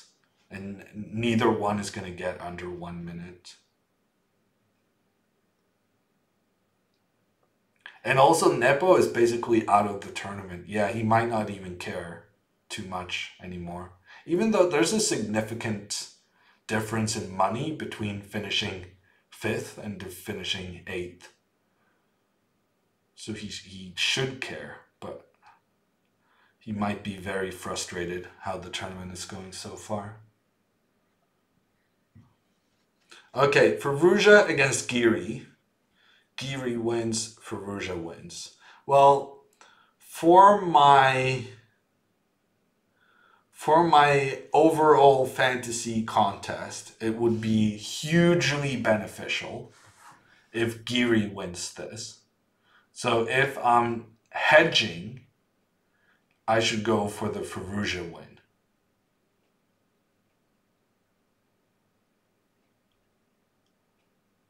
But do I want to hedge or do I want to go for what's more likely to happen?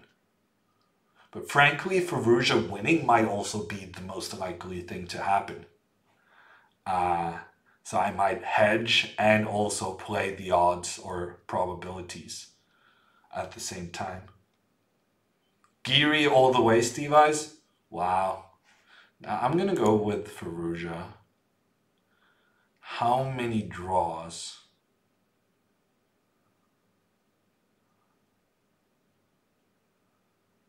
I mean, 3 draws are the most likely, traditionally.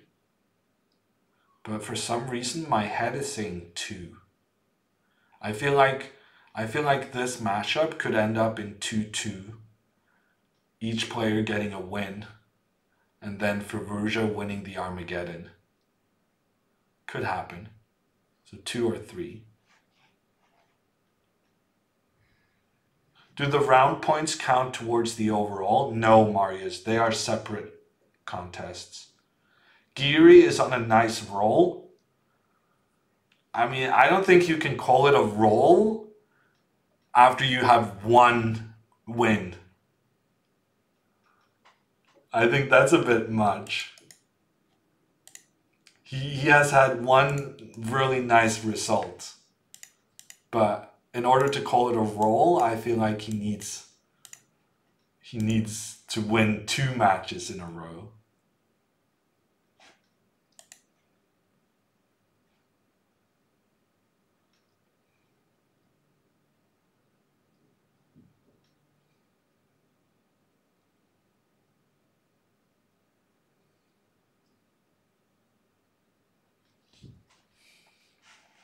Beating Magnus is by definition being on a roll. I'm not sure about that.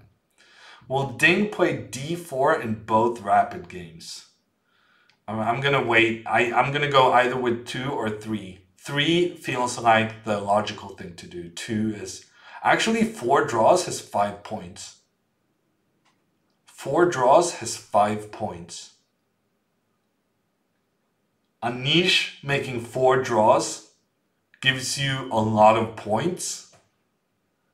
Okay, I'm changing my mind. We're gonna go with 3 or 4. 4 for 5 points?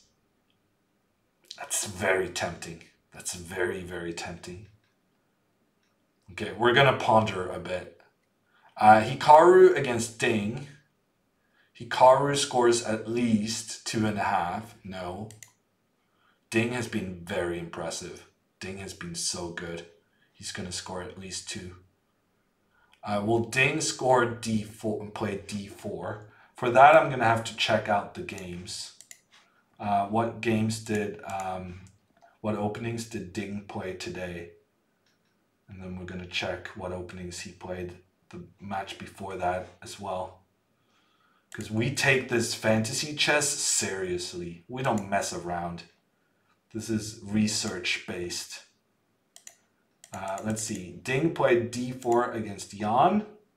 And that's despite Jan playing this incredibly crappy French variation. But then he played Knight F3 in game 2. That's interesting. He played Knight F3.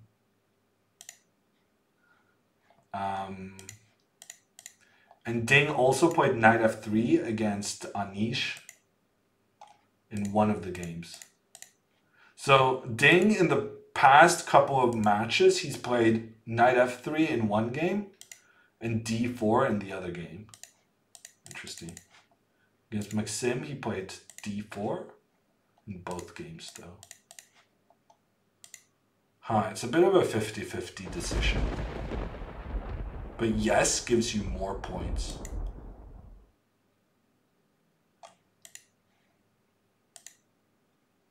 Who's he playing? Hikaru? Hikaru is playing this really crappy Queen's Gambit that everyone wants to play against. Hikaru has had so many games in this Queen's Gambit variation because everyone is like, yeah, give me some of that action. Against Fabiano, Ding played Knight F3 as well. Yeah, against Fabiano, Ding played Knight F3 in both games. But I think Ding is... Yeah, I'm going to say Ding is going to play D4 to go into this Queen's Gambit of Hikaru's. I think it's clear that the top players consider this variation to be a bit iffy.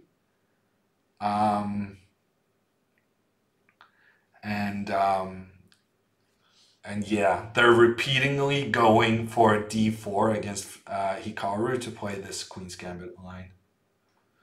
Gustafsson copies Hammer. Yeah, this is well known, Berenson. Well known. He's just a little copycat. Geary can still make it to the semifinals.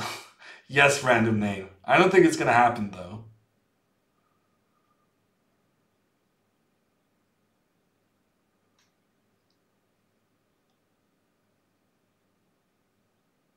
Ooh, Alai already made the point that I made about his Queen's Gambit decline. Alai, I like your fantasy strats. I approve. Chigas coming in with a 14-month resub. Thank you so much, Chigas. Bye, Bowties. Did you submit your team? CJ, are you going to be a good girl and submit your fantasy team? You might get 2 in a day. Okay, I'm going to say Ding is going to play D4. And that he's going to go for this crappy Queen's Gambit system. Then we have Maxim against Fabiano. And for some reason, MVL 7 points, Fabiano 11 points. Well, I mean, just based on how they have played so far in the tournament, I have to go for Fabiano. He's been good. And MVL has not been good. But what is the final score going to be? I'm guessing 2-2. But am I saying that Fabiano is going to win an Armageddon? Well, frankly, Fabiano has been a beast in Armageddon, and MVL has not. Also, Fabiano guarantees himself a semifinal spot. Yeah, this is interesting. Fabiano guarantees himself a semifinal spot, even if he loses Armageddon. As long as he gets into the Armageddon, I think he's guaranteed. And MVL has been horrible, and Fabiano has been really good. So I'm gonna go with 2-2.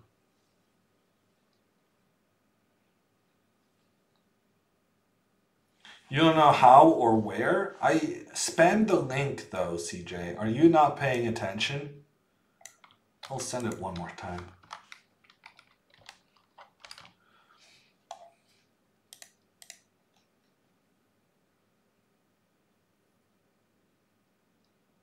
Good night, Eddie. A lie. 3-1 applies both to MBL winning 3-1 and Fabiano winning 3-1.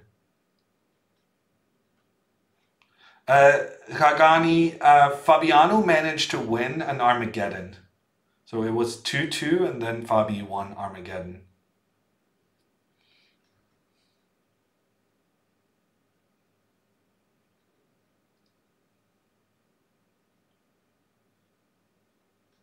Yeah, that sounds like horrendously hypothetical random name.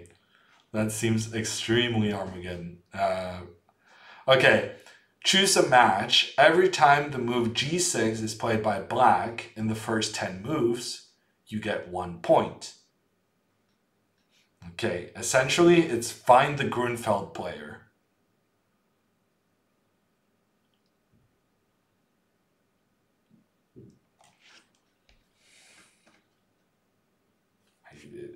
I mean, it has to be this one. That was not very difficult. Magnus and Jan are the only ones who have played Grunfeld this tournament. So it has to be that one.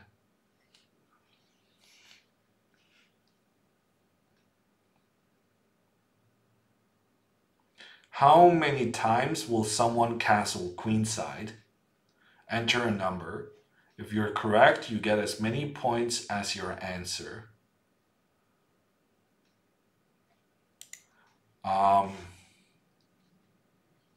Okay.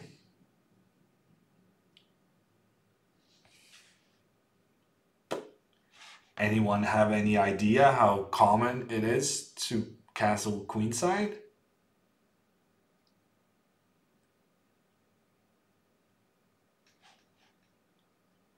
I'm not sure. Not common? Well, I know that it's not common, a lie. Thank you.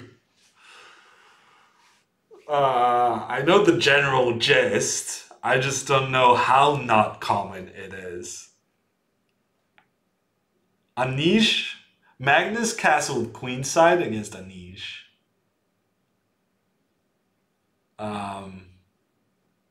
Twice?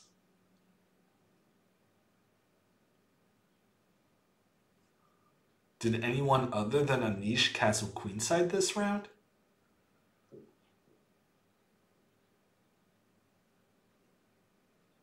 Caruana versus MBL is going to be a Sicilian.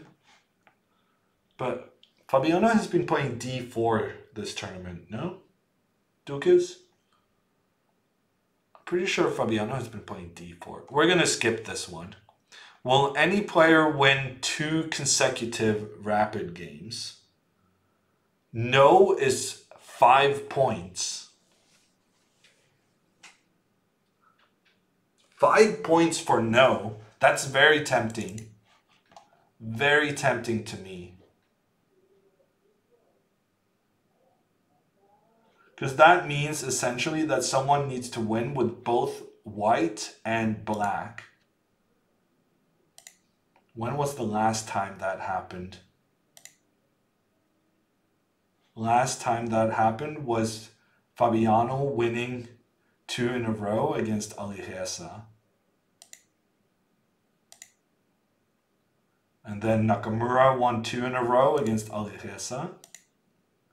And Magnus won 2 in a row against Fabiano. Yeah, I don't see that being very likely, winning 2 in a row. I'm going to go with no for 5 points.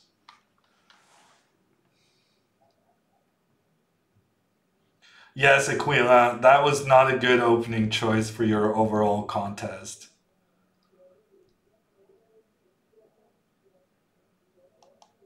There are 32 possibilities to castle. Yeah, good calculating, NF.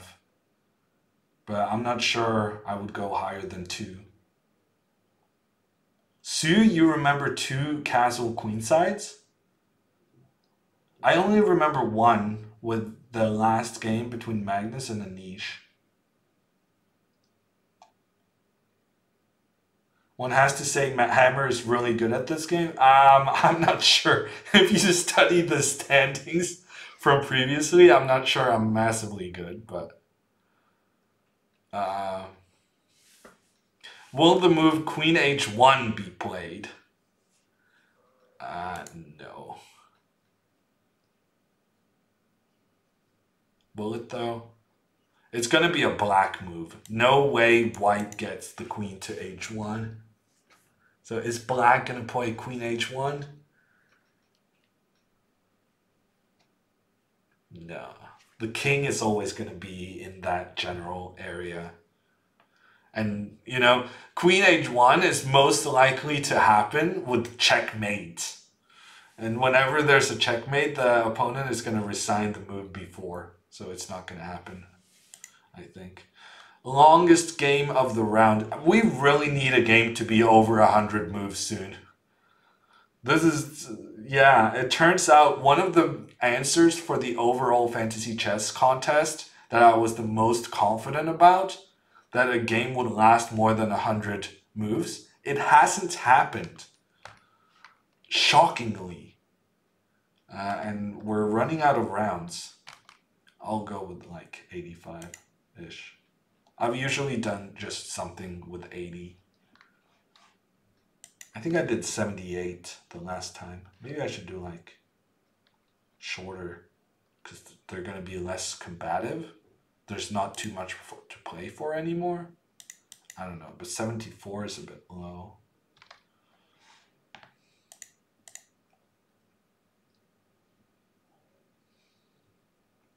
Ding castled queenside today in the F3 Grunfeld. I guess I missed that game. That sounds exciting. There was an F3 Grunfeld today? Wow, feels bad. I'm gonna check that game out. That seems like something exciting we should have looked at.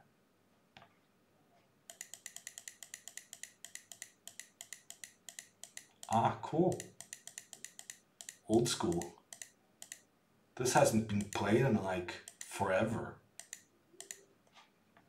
Interesting. I'm gonna go with 2 queenside castles. Firouzja and Giri. I mean, Giri played the Sicilian with black against Magnus. So he might actually do the same against Firouzja. Ding is going to play d4 against Hikaru.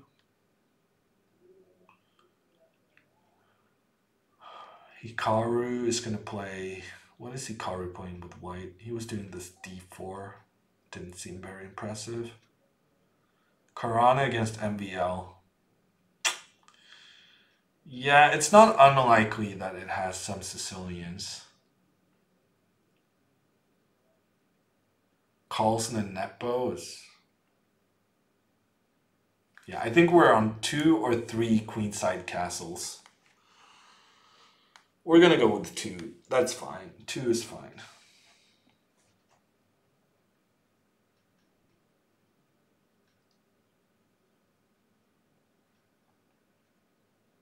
Okay, did I answer all of the questions? I'm feeling pretty good about this. Oh, how many draws are there in Firouzja versus Giri? I'm gonna go with 4 draws. I'm so tempted by that. Oh, you guys can't see it. I'm gonna go with 4 draws. 5 points for Anish making 4 draws, I gotta go for that.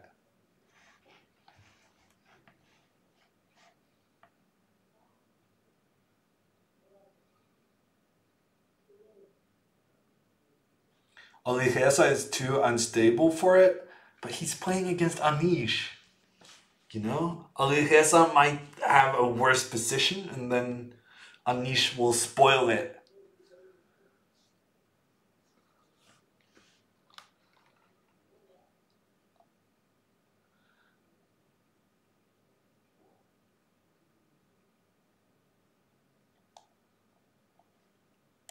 Anish hasn't had 4 draws yet. You know what, Chris? You might be right. Anish haven't had 4 draws. Because it was Ding. Ding and Fabi or something. Ding and MBL, I think, had 4 draws.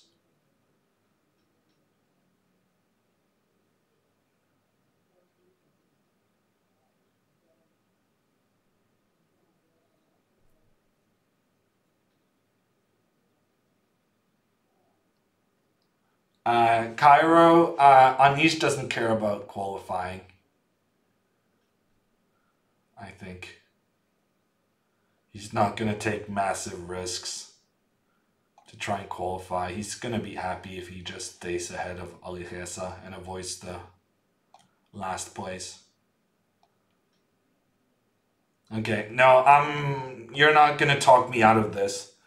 Max, more points for Anish doing 4 draws? I'm going to go for that. No way I'm not going to go for that.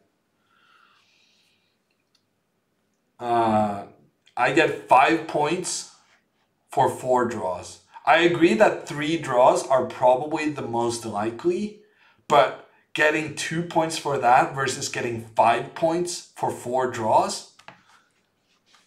You're kidding me, right? I'm gonna go for that.